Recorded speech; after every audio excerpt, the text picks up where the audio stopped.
በቅርብ አንድ ጓደኛዬ ሄዶ ነበር የዛሬ 2 ሳምንት ምንም ቸርች የሌለበት ቦታ አለ አለኝ። በጣም ነው ያዘንኩት ይሄን ስሰማ።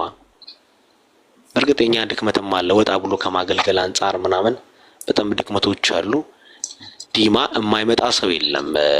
ቦርደር ነው አንደኛ ለደቡብ ሱዳን በጣም ቦርደር ነው። ነገር ግን ወንጌል ምናምን በደንብ የለም። በቃ እዛ በጣም አንዱ ወዳጄ ሲነግረኝ ምንም ቤተክርስቲያን አላየሁትም ነው ያለኝ ቃል በቃል 3 ቀን እዛ ነበረ። እንዴት በዚህ ደረጃ በቃ ራሱን ነው የወቀሰው። እዚሁ ቁጭ ብለን 50 ኪሎ ሜትር ወተን ወንጌል መስበክ አልቻልንም። የመሃል ሀገር አብዛኞቹ አገልጋዮች ወደ መሃል ሀገር ብቻ ነው ፎከስ፣ ሰሜኑን ለክርስቶስ መስጠት አለብን፣ ደቡቡን እኛ ደቡብ ተብለን እዚህ አካባቢ ጭራሽ ወንጌል ሰምተው ማያውቁ ወንድሞች እህቶች ያሉበት አካባቢ ነው። እና አንዳንዴ በጣም እኔም በራሴ ያዝናለሁ። በጣም ይገርማል። ኦኬ አሁን እንግዲህ አንተ በአገልግሎት ላይ ነው ያለው በታድሶ? እኔ እንኳን አላገለግልም፣ ከስራ ጋር በጣም ቢዚ ነኝ። አልፎ አልፎ ነው የሚሄደው። ኮሜንት ላይ የወለጋ ሰው ናቸው ታሪካቸውን ቄስ ጊዳዳ ሶለን የፕሬዝዳንት ነጋሶ ጊዳዳ አባት ናቸው። እውነት ነው የወለጋ ሰው ናቸው። ነገር ግን ሚሶናውያን ጋር እዚህ አካባቢ ወንጌል ያስፈልጋል በሚል 1949 አካባቢ እንደመጡ እዚሁ ነው የተቀበሩት። የሚገርም ኤርሚዬ ቄስ ጊዳዳ ሶለን አይናቸውን ፈንጣጣ በልቷቸዋል። በጣም እንግሊዘኛ ያወራሉ፣ ኦሮሞኛ ያወራሉ፣ አረበኛ ያወራሉ፣ ቢንቸኛ ያወራሉ። በጣም ወንጌል ሰብከዋል። በጣም ማለት ነው። ብዙ ሰው በእጃቸው ተፈውሰዋል። በደንብ መጽሐፍ ቅዱስን ወደ ኦሮሞኛም ትራንስሌት አድርገዋል። ሁለተኛው ሰው ናቸው ይባላል። መጽሐፍ ቅዱስን ወደ ላቲን የለወጡ ሰው በርካታ ስራዎችን ሰርተዋል። ይሄ አካባቢ ደቡብ ምዕራብ ሚዛን አካባቢ በደንብ ጋቸ የምትባል ቦታ ላይ ነው መተው የሰፈሩት። የዳንኤል ተፈራን የጊዳዳ መንገድ የምትዳንዲ የምትሰኘው መጽሐፍንም ማንበብ ትችላለህ። በጣም ለወንጌል ዋጋ የከፈሉ አባት ናቸው። በጣም ትልቅ ሰው ናቸው። በሳቸው ምክንያት በርካቶች ጌታን ተቀብለዋል። ኢንክሉዲንግ ልጃቸውም በጣም ወንጌልን አስፋፍተዋል። እዚህ አካባቢ ላይ ስማቸው በጣም ትልቅ ስም ነው ያላቸው። ጋቸብ ዛሬም በጣም የወንጌል መሰረት ነው ለዚህ አካባቢ። ጋቸብ የሚሰኝ ቦታ ለዚሁ ሚዛን አማን ከተማ ውስጥ የዛሬ 60 ዓመት አካባቢ የተቆረቆሩ ቤተክርስቲያኖች አሉ። የመካነ ኢየሱስ ቤተክርስቲያን አለ፣ እዚሁ ፕሬስቢተሪም አለ። በጣም በርካታ ስራዎችን መስራት የተቻለ ነገር ግን አሁን ያለው የኔ ትውልድ እኔን ጨምሮ በጣም ደክመን ያለን የዛሬ 60 ዓመት ወንጌል መጥቶ 50 ኪሎ ሜትር እንኳን ወተን መስበክ አልቻልንም። ቄስ ጊዳዳ ሶለን ነጋሶም እዚሁ ነው የተማሩት። ነጋሶ ጊዳዳም 3ኛ ክፍል እዚሁ ነው መጥተው የተማሩት። ወንጌል በደንብ ተሰርቷል በጊዜው ሚሶናውያን ጋር በመሆን። ነገር ግን አሁን ላይ በጣም የደከመ ነገር ነው ያለው። በጣም ነው የሚያሳዝነው ኤርሚዬ።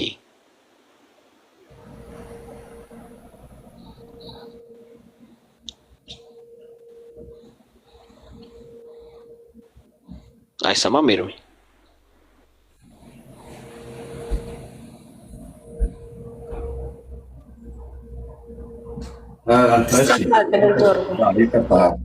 ይሰማል? እሺ ያ እንግዲህ በባለፉት ትውልዶች አባቶች ወንጌል ሰርተው ካለፉ በእኛ ዘመን ወንጌሉ ካልተሰራ ተጠያቂው አንተም እኔም ነን።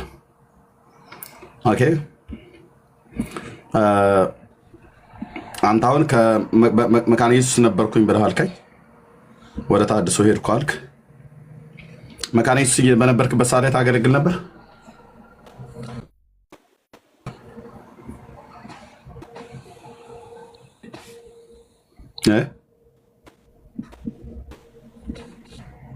እሺ እየሰማህ አይደለም ማለት ነው።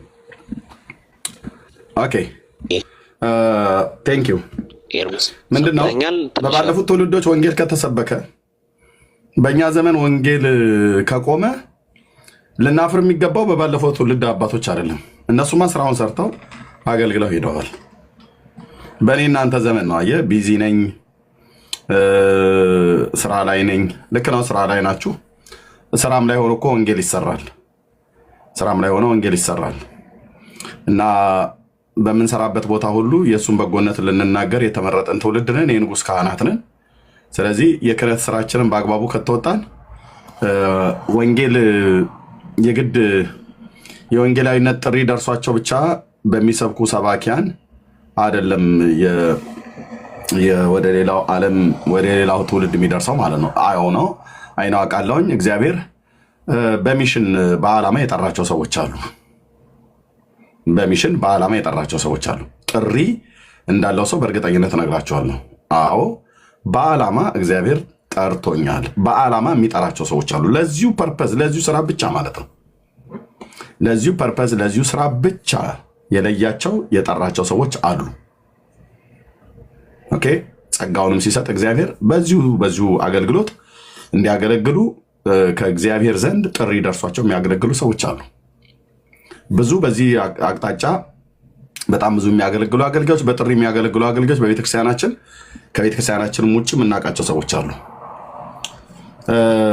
አይ እኔ እንደዚህ ብዙ በጥሪ የሚያገለግል ሰው አልገጠመኝም ብለህ ካልክ ይሄው እኔ እዚህ ያለሁኝ እኔ ማየት እችላለሁ። ጥሪ ካልሆነ በስተቀር ሌላ ምንም እንደዚህ ሊያደርገን አይችልም። ወንድሞች እናቶች፣ ኦኬ። ከትውልድ ጋር ለመጣላት ሞራልህን የሚነካ ስድብ እየተሰደብክ እየተተፋብህ ለመግደል እየተዛተብህ በብዙ ውጣ ውረድ በብዙ ነገር ውስጥ በእግዚአብሔር ምሕረትና ጸጋ እየተከለልን ወንጌልን እናገለግላለን። ጥሪ ማለት ነው። ደግሞ ከዚህም ባለፈ ደግሞ የእግዚአብሔር ወንዶችና ሴቶች ልጆች በስፍራዎች ሁሉ ሲመላለሱ ሲሰሩ በስራ ቦታቸው የእሱን በጎነትና አዳኝነት ይናገራሉ። ኦኬ። የግድ ወንጌላዊ ወይ ፓስተር ወይ ነቢይ ተብለሽ መጠራት አይጠበቅብሽ። የጌታን በጎነት ለመናገር የተመረጥን ትውልድ የንጉሥ ካህናት ቅዱስ ሕዝብ ነን። ስለዚህ በተበተንባቸው በምንሄድባቸው አገሮች ሁሉ ጭምር በስራ ቦታዎቻችን በቤት በምንሰራበት መስሪያ ቤት በምንሰራበት ግለሰብ ቤት አንድ ሰውም ስናገኝ ቤተሰቡንም ስናገኝ በጀማም ሰዎች ተሰብስበው ስናገኝ የጌታን ፍቅርና የጌታን ማዳን የጌታን በጎነት ለሕዝብ ልንመሰክር ልንናገር ተጠርተናል። ይህን ስራ በአግባቡ እየተወጡ ያሉ ሰዎች የእግዚአብሔርን የመንግስቱን ስራ እየሰሩ ነው ያሉት ማለት ነው። እነሱ አክሊል ይጨመርላቸዋል፣ እነሱ እየበዙ ይሄዳሉ። ግን እኛ መናገር ካቆምን ትውልዱ በእኛ ዘመን ወንጌሉ በእኛ ዘመን ቆሟል ማለት ነው። እና ልክ ነው። ኦኬ። የጊዳዳ ቤተሰቦች የነ ነጋሶ አባት እሳቸው በነበሩበት ዘመን ያንን አካባቢ ወንጌል ሰበኩ አይደል? ኦኬ። ዛሬ እዛ አካባቢ ላይ ወንጌል የሚሰብክ ከጠፋ እንዴ ያኔ ወንጌል ሲሰብክ የነበረው ትውልድ የት ሄደ? ወንጌል የተሰበከው ትውልድ የት ሄደ? አየህ፣ እሱ ላይ መጠየቅ አለበት። አብዛኞቻችሁ ደግሞ በተለይ ይሄ በጌታ ቤት ነው ያደግነው እናቶቻችን አባቶቻችን እኛ ከድሮም የፕሮቴስታንት እምነት ተከታይ ናቸው ብላችሁ ምትሉ ሰዎች እግዚአብሔር አምላክ ይባርካችሁ። አየህ፣ በክርስቲያን ፋሚሊ ቤት ነው ያደግከው ማለት ነው። ኢየሱስ ለአንተ ጌታ ነው ተብሎ የሚባለውን ከህፃንነት ጀምረ ሰምተዋል። ባዕድ አይደለም ማለት ነው። ባዕድ አይደለም ማለት ነው።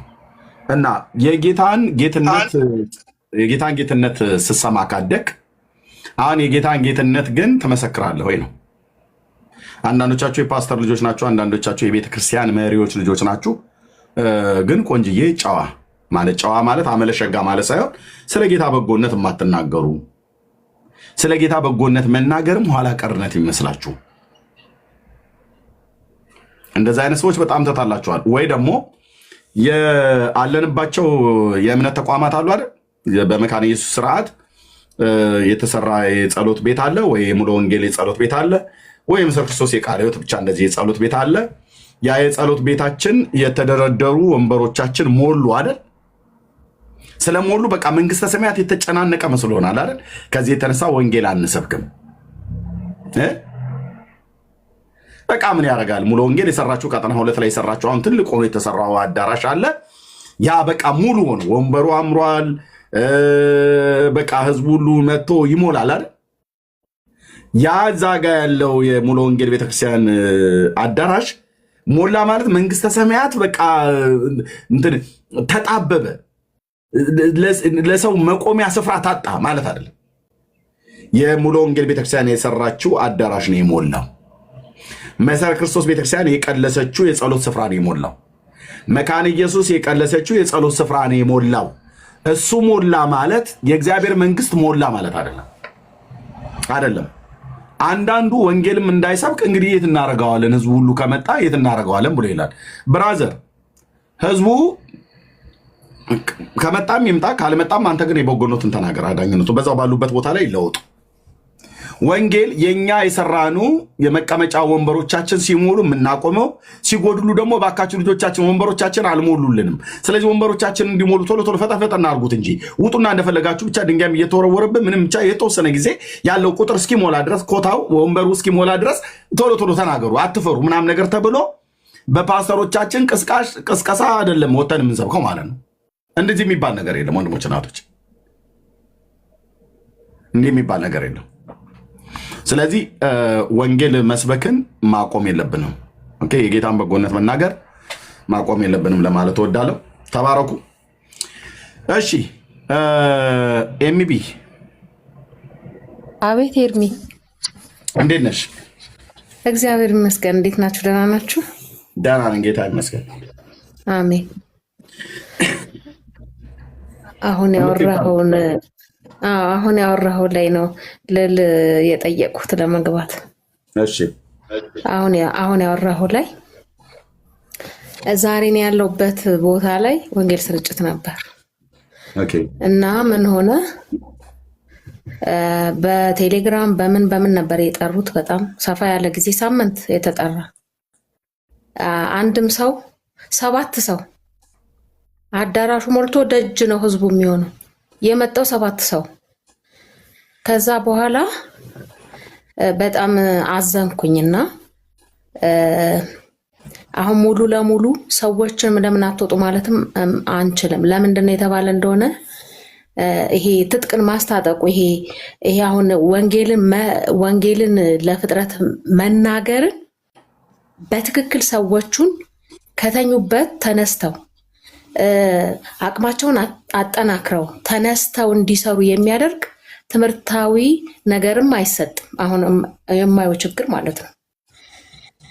እኔም የነበርኩበት ባለፈው ለአንተ ይሁን የነገርኩት አላውቅም፣ የነበርኩበት ደህንነት የተማርኩበት በደንብ ወንጌልን እንድንሰራ ያስታጥቁን ነበረ ከመሰረት ጀምሮ ማለት ነው። ወንጌልን ካልሰራን ምን መዳናችን ራሱ ጥቅም እንደሌለው ምልህ ነፍሳችን ልትድን ትችላለች። ግን ድኛለው ብዬ መቀመጤ ምንም አይነት ክርስትናዬ ምንም ስሜት እንዳይሰጠኝ እንደሚያደርገኝ ያንን ነገር አልፌ እንዲሄድ የሚያደርግ ትምህርት ይሰጥ ነበር። አሁን የለም እሱ አሁን ያለውበት ላይ እና በጣም አዘንኩኝ። አሁን ያለሽው የት ነው? በውስጥ ልንገርህ ነው። ምን ችግር አለ? ቀድሞ የነበርኩት ሙሉ ወንጌል ነሽ። ቀድሞ የነበርኩት ወደ አስኮ ሙሉ ወንጌል ነው። አሁን የት ነው ያለሽው ቸርች? አሁን ይህንን አወጣችብኝ አይሉኝም። በውስጥ ብነግርህ ይበሉ እንጂ ኖ ይበሉ ካሉም ይበሉ። የት ቤተክርስቲያን ነሽ? ቦሌ አራብሳ ሙሉ ወንጌል። አራብሳ ሙሉ ወንጌል፣ ያው ከሙሉ ወንጌል ወደ ሙሉ ወንጌል ነው የሄድኩት ማለት ነው። አዎ እኔ ሙሉ ወንጌል። ስለዚህ እዛ ይሄ የወንጌል ስርጭት አገልግሎት የለም፣ ተጠናክሮ የቆመ አይደለም። በቃ ሲመቻቸው ነው እንትን የሚሉት፣ ሲመቻቸው ነው ደውለው የሚጠሩት። ይሄ ቲሙ ቋሚ አይደለም። እዛ የነበርኩበት ቲሙ ቋሚ ነው። በሳምንት ጸሎት አለን፣ ቋሚ ነን። በቃ በሳምንት እንወጣለን፣ እሁድ ጠዋት እንዞራለን፣ ቅዳሜ 10 ሰዓት ላይ የጸሎት እንጸልያለን። አሁን ቋሚ አይደለም። እነሱ አራብሳ ላይ 2 ሙሉ ወንጌል ነው ያለው። የትኛው ላይ ነሽ? ላይኛው የሀያት ብራንች እና 7 ሰው መጣ። ቋሚ ይሁን ብዬ በጣም እንትን ብዬ ነበር፣ ገባ ብዬ ነገሩን ለመስራት ፈልጌ ነበር። ወንጌላዊ ምን አለኝ? ወንጌል ስርጭት ባለቤት አለው አለኝ። እንኳን ሌላውን የተኛውን ቀስቅሰው ሊያሰሩ ቀርቶ ልትሰራ ስትሄድ ተግዳሮቱ በጣም ኃይለኛ ነው። ለምንድን ነው? እኔ የማውቃቸው አገልጋዮች አሉ እዛ። አንዲት እህት አውቃለሁ። በተለይ ማነች? እኔ ጋር የምትደውል አሮን ስሟን እዚህም ትሰማለች ብዬ አስባለሁ። አይ ቲንክ እንደው በሰማችኝ ቆይ ቢሰሙኝ ለነገሩ እኔ ደስ ይለኛል። አንዷ ወጣችብን እንዳይሉ ብዬ ነው እንጂ ሌላ ምንም ነገር ፈርቻ አይደለም። ይሄ እውነት ስለሆነ ማለት ነው የምናገረው። እስቲ እና በቋሚነት እንዲሄድ እዛ ጋር እንትን ለማለት ሞክሬ አብሬ ለመስራት ስሞክር አያስፈልግም፣ ባለቤት አለው። ትራክት ሁሉ ተከለከለ። 2 ቀን ትራክት ተከለከለ። ባለቤት አለው እንዴት ማለት? እንግዲህ ምንድነው ማድረግ የሚፈልጉ? በእነሱ ስር ሆነ ሲፈልጉ ነው የሚጠሩ። በ2 ወር፣ በ3 ወር፣ በ4 ወር። እንዴት በእነሱ ስር ሆነ ማለት እንዴት? አሁን ለምሳሌ ምንድነው የምታደርገው? የነበረው አካሄድን የማቀው ተጠሪ ያለው የሆነ 2 ሰው ከሙሉ ጊዜ አገልጋይ ከወንጌላዊ 2 ወይ 3 ሊሆኑ ይችላሉ። ከዛ በታች ያለ ነው ማለት ነው። ምንም ቸርች ላይ ስም የሌለን ይሄ የእንትን የአገልግሎት ስም ሙሉ ጊዜ ያልሆነ ወይም ወንጌላዊ ያልሆነ የነበርን ሰዎች ነን። የነበር ነው ምንድነው የጸሎቱ አስተባባሪ ከመካከላችን 3 ሰው ይኖራል። በነዛ 3 ሰዎች ምክንያት ቲሙ ይንቀሳቀሳል ማለት ነው። የነበርኩበት ቦታ ላይ እኛ 3ታችን ቲሙን ይዘን በአባልነት አለሽ አይደል? እዛ የወንጌል ስርጭት ዘርፍ አላት አይደል? ሙሉ ወንጌል እዛ አላት። በወንጌል ስርጭት ዘርፍ ውስጥ የአገልግሎት ሊደሮች አሉ አይደል? የአገልግሎት ሊደር አሁን የአገልግሎት ሊደር የላቸውም እነሱ። እኔ ያስቀመጡት በማን ነው ታዲያ? ቆይ የምስክርነት ጓዱ በማን ነው የሚመራው? በ2 ወንጌላውያን እኮ ታዲያ ሊደር አላቸው ማለት ነው። የቤተክርስቲያኒቱ ወንጌላውያን አሉ። ወንጌላውያኑ የዛ የአገልግሎቱ ዘርፍ ክፍል ናቸው፣ ኃላፊ ናቸው ማለት ነው አይደል? ናቸው፣ እነሱ ናቸው። በሳምንት ወይ በወር ስንት ጊዜ ይወጣሉ? አውትሪች ዋንቷንም ይሁን የጀማ ስልክ በ2 ወር በ3 ወር እንደዚህ። ከነሱ ጋር ምን ያህል ይሆናሉ የሚወጡት? ለምስክርነት ሲወጡ ይዘዋቸው የሚወጡት ልጆች? ዛሬ ከነሱ ጋር 7 ሰው ይወጣል። የወጣችሁት ለምንድን ነው እንደዚህ በ2 ወር ወይ በ3 ወር አንዴ የሚወጡት? ይህንን አውርተሻል ከነሱ ጋር? አልገባኝም። ምን ይሄን ነው ስጠይቄ ነው የሚገባች። ለምንድነው እንደዚህ? እሺ ቆይ እሺ ምን መለሱልሽ? ስጠይቂያቸው ምን አሉሽ? አራብሳ ሙሉ ወንጌል እንደዚህ ፊት ለፊት አይሆንም አይልሁም። አሁን በቃው ብለው ጀምረን ነበር። ለምን በ2 ወር በ3 ወር አንዴ የወንጌል ስብከቱ ለምን ሆነ? ለምን አጠቃላይ ለምን ከዚህ በፊት እንደሚደረገው ለምን አይወጡም ነበር? ወይስ ከድሮም ጀምሮ አራብሳ በ2 ወር በ3 ወር አንዴ ነው የሚወጡት? እኔ ድሮ አላቃቸውም። እኔ በቤት ምክንያት ወደዛ ሂጅ ነው፣ በሰፈር ምክንያት። አስኮ ሙሉ ወንጌል በነበርሽበት ሳለ የወንጌል ስርጭት እዛ ታገልግይ ነበር? አዎ ለረጅም ዓመት ለ10 ምናምን ዓመት። በአስኮ ስንት ጊዜ ትወጡ ነበረ ሙሉ ወንጌል? አስኮ ላይ የነበረው አገልግሎት ሁል ጊዜ ሳምንት ቅዳሜ 10 ሰዓት ላይ ህብረቱ ጸሎት አለው። በሳምንት ሁሌ ማለት ነው። ማን ነው ሊደራችሁ እዛ? ሊደር እኔም ነበርኩኝ ማለት ከነሱ አሁን ወንጌላዊና ሙሉ ጊዜ አገልጋይ የሚባላሉ 3ቶች። ከ3ቱ ቀጥለን 3 ሊደሮች አለን። ኦኬ እዛ በየሳምንቱ ተወጡ ነበር? እሑድ ጠዋት 1 ሰዓት ላይ እንገናኛለን። እስከ 2 ሰዓት እንጸልያለን። 2 ሰዓት ላይ እንወጣለን። እስከ 4 ሰዓት እንዞራለን አካባቢው ላይ ማለት ነው። እዚህኛው ግን አሁን እዚህኛው ላይ አራብሳ ግን በ3 ወር አንዴ በ2 ወር አንዴ የምትወጡት? አዎ እንደዛኛው በየጊዜው እንዳይሆን ወንጌላውያኑን ጠይቀሽ ምን መለሱልሽ? ተጀመረ መጀመሪያ እኔ በዚህ የአገልግሎት ዘርፍ ላይ እንደማገለግል ነግሬያቸው ተጀመረ። በቃ እንግዲህ በርቺ መቅዲ ፍቃድልኝ ያለች ነው። ኤርሚ እኔ ማለት የፈለኩት ምንድነው፣ ቤተክርስቲያን እናውቃለን፣ የወንጌል ስርጭት የሚወጣበት ጊዜ አለው። ቤተክርስቲያን በቋሚ ያሰማራያቸው ልጆች የምታወጣበት፣ ግን እኔ እዚህ ጋር መናገር የፈለኩት ምንድነው ወንጌል የማህበረሰብ የተቋም አይደለማ። ወንጌል የተቀበልነው ከክርስቶስ የግላችን ነው። በቤተክርስቲያን እንደ ቤተክርስቲያን ጌታ እናገለግላለን። ግን እንደኔ ግን ወንጌል የኔ ጥሪ ከሆነ አንድ የቤተክርስቲያን አቋም በዚህ ወር እስከሚወጣ ድረስ ጠብቄ አልወጣም። ይቅርታ አድርግልኝ።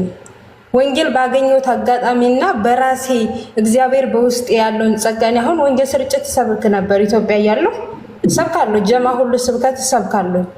እንደዚህ አደባባይ በአስፋልት እንደሚሰብኩ ሰዎች እኔም ሰብካለሁ። ይችብድ መጣ የሚሉኛል አንዳንድ ጊዜ። ከቸርች ወጥቼም ስወጣ እየለፈለፍኩ ነው ቤት የምገባው ራቤና ጥማቴ ስለሆነ ማለት ነው።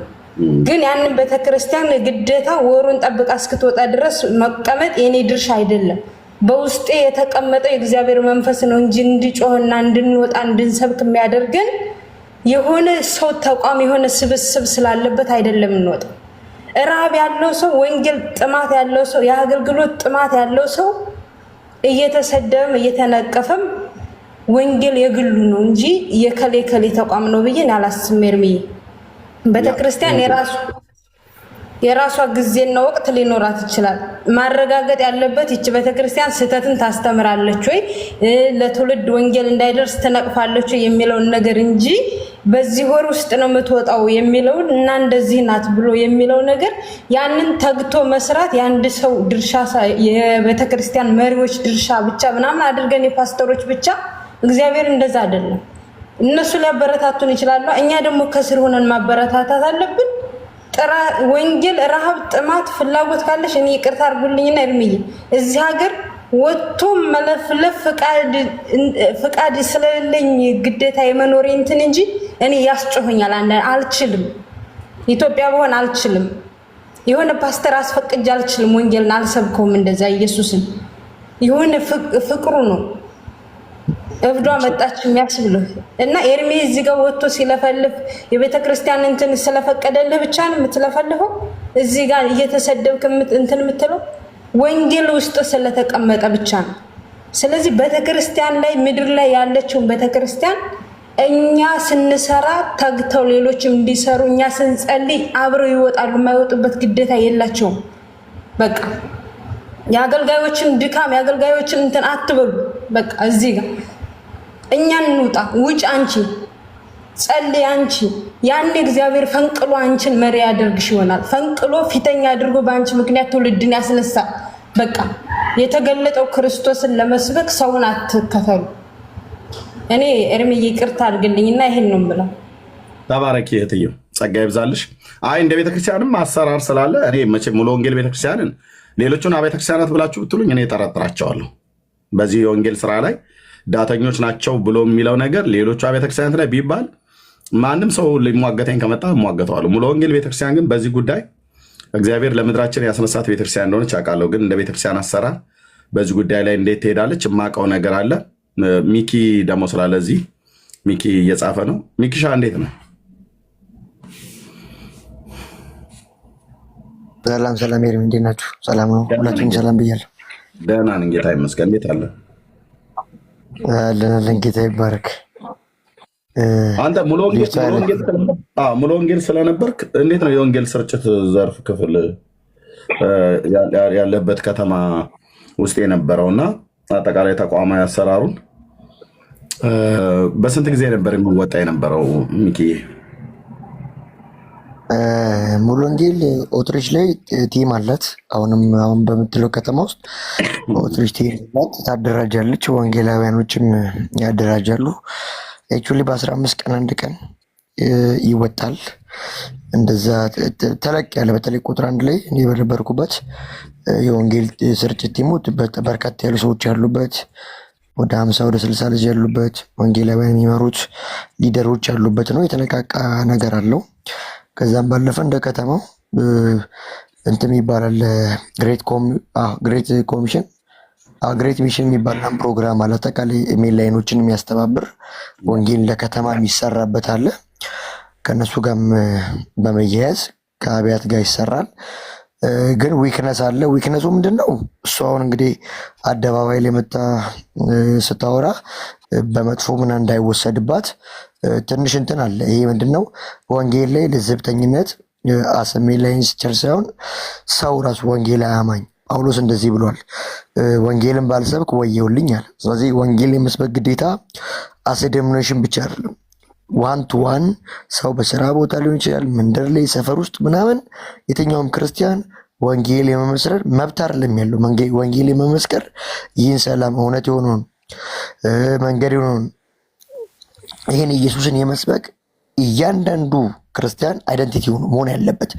ጳውሎስ ባልሰብክ አለ፣ ወንጌልን ባልሰብክ ወየውልኝ። ስለዚህ አደራው አሁን ኤምቢ የምትባለዋ ልጅ በቃ ውስጧ ላይ ይገባኛል። በዛ ኦትሪችም ወጥተን ምናምን በፊት ብዙ ያሳለፍነው ነገር ስላለ ውስጧ ላይ አሁን እየጮህ ያለ ነገር አለ ያስታውቃል። እኔ ኦትሪች ላይ በጣም የሚሰሩ ችላ የተባለ ነገር አለ ማለት አይ ቲንክ ሀሳቧንም አልጨረሰችም፣ ሰጣታለሁ።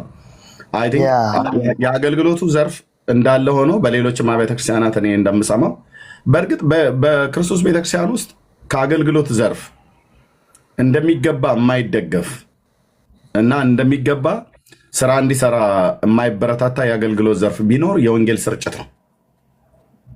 በዚህ አንድ ፔንጤ በዚህ ፊቴ ቆሞ ሊያወራ አይችልም። ምክንያቱም ጌታን ከተቀበልኩበት ጊዜ ጀምሮ በዚሁ የአገልግሎት ዘርፍ ውስጥ ስለነበርኩበት ማለት ነው። እስካሁኑ ድረስ በወንጌል ስብከትም ላይ ስላለው በቤተክርስቲያን ዘንድ በፋይናንስ የማይደገፍ የማይበረታታ ኳይሮችን ጠርተው ቡና እና የሻይ ጊዜ ብለው ከመሪዎች ጋር ከፓስተሮች ጋር ሲያደርጉ የወንጌል ስርጭት ዘርፍ ክፍሉን አይጠሩትም። ፓስተሮቹ ከእህቶች ህብረት፣ ከወንድሞች ህብረት፣ ከወጣቶች ህብረት፣ ከኳይር ህብረት፣ ከጸሎት ቲሙ ህብረት ጋር ህብረት ያደርጋሉ። ከወንጌል ስርጭት ክፍል ጋር እኔ ምስክር ነኝ። የኢትዮጵያ ጉባኤ እግዚአብሔር ቤተክርስቲያን አሴምብሊ ቸርች ስለነበርኩ እኔ ምስክር ነኝ። አያዩንም፣ ዞር ብለውም አያዩንም። አይበረታታም አለ በቤተክርስቲያናችን ውስጥ የሰኞና የማክሰኞ ተብሎ እኔ በተለይ 27ኛ ዙር ደቀ መዝሙር ተምሬ ስጠመቅ የ27ኛውን ዙር ወንጌላዊ ስንታዩ ተስፋዬ ሲያደራጀው እኔ ነበርኩኝ ሊደሩ። ከኔ ቀጥሎ ብርሃኑ ቆርቾ ነበር፣ አሁን ፓስተር ሆኗል። ኦኬ። ግን ማንም ሰው እኔ ጋር ወደ 75 የሚሆኑ ሰዎች ነበሩ። አውትሪች ስንወጣ በተናጠል የሚሆን በህብረት ስንወጣ ማንም ግን ለወንጌል ስርጭት ተብሎ የሚሰበሰብ ገንዘብ አለ። እኛ የባስ የትራንስፖርት መሄጃ አተን ማለት ነው ወተን የምናገለግል የነበርን ሰዎች፣ በትጋት እናገለግል የነበርን ሰዎች እና እህታችን ያለችው የተወሰነ ነገር የሚገባኝ ነገር ይኖራል። በርቀት አሁን ሰው ያለችበት ቤተክርስቲያን ሙሉ ወንጌል ቤተክርስቲያን የአገልግሎቱ ዘርፍ አለ። ግን አሁን በአስኮ ሙሉ ወንጌል እንደዚህ እየተደረገ እዚህ አራብሳ ሙሉ ወንጌል ደግሞ ለምንድን ነው በሁለት ወር አንዴ? የጌታ እራት አይደለም፣ የጌታ እራት ነው አንዳንድ ጊዜ በሁለት ወር አንዴ በወር አንዴ የሚወሰደው ማለት ነው። የወንጌል ስብከት በሁለት ወር አንዴ ወጥተህ በአመት ስንት ጊዜ ነው የምትወጣው? በሁለት ወር አንዴ እንኳን በለን ካል በአመት 6 ጊዜ ነው የሚወጣው ማለት ነው። 52 ሳምንታትን 6 ጊዜ። ይሄ እኮ ለሙሉ ወንጌል ቤተክርስቲያን አሁን እሷ እንዳለችው እንኳን ሆኖ ከተገኘ ሼም ነው፣ ሼም ማለት ነው፣ ሼም ነው በእውነት 52 ሳምንታት 365 ቀናቶች እግዚአብሔር ሰጥቶን ሳለ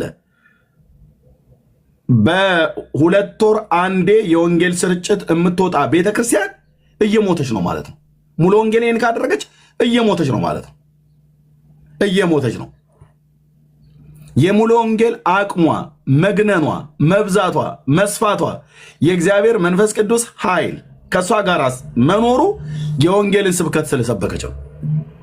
የወንጌልን ስብከት የወንጌል ስርጭት ኮንፈረንሶች አውትሪች ወጣ በመስበኳ ነው በጣም ብዙዎች ወደ ጌታ የመጡት ከኔ ጀምሮ ማለት ነው። ስለዚህ ይህንን ማድረግ ካቆመች ሞታለች ማለት ነው። እየሞተች ነው ማለት ነው። ለዚህ ነው እኔ ቢያንስ እሺ እህታችን ጨርሺ እዚህም ስላሉ ስለሚሰሙ ማለት ነው። ጌታ ምስክሬ እህቴ ፕሬዚዳንቶቹ እዚህ ይሰማሉ። ባለፈው ዶክተር ሻውል ቤት ነግረውናል። የሙሉ ወንጌል ፕሬዚዳንቶቹ ይሰሙናል።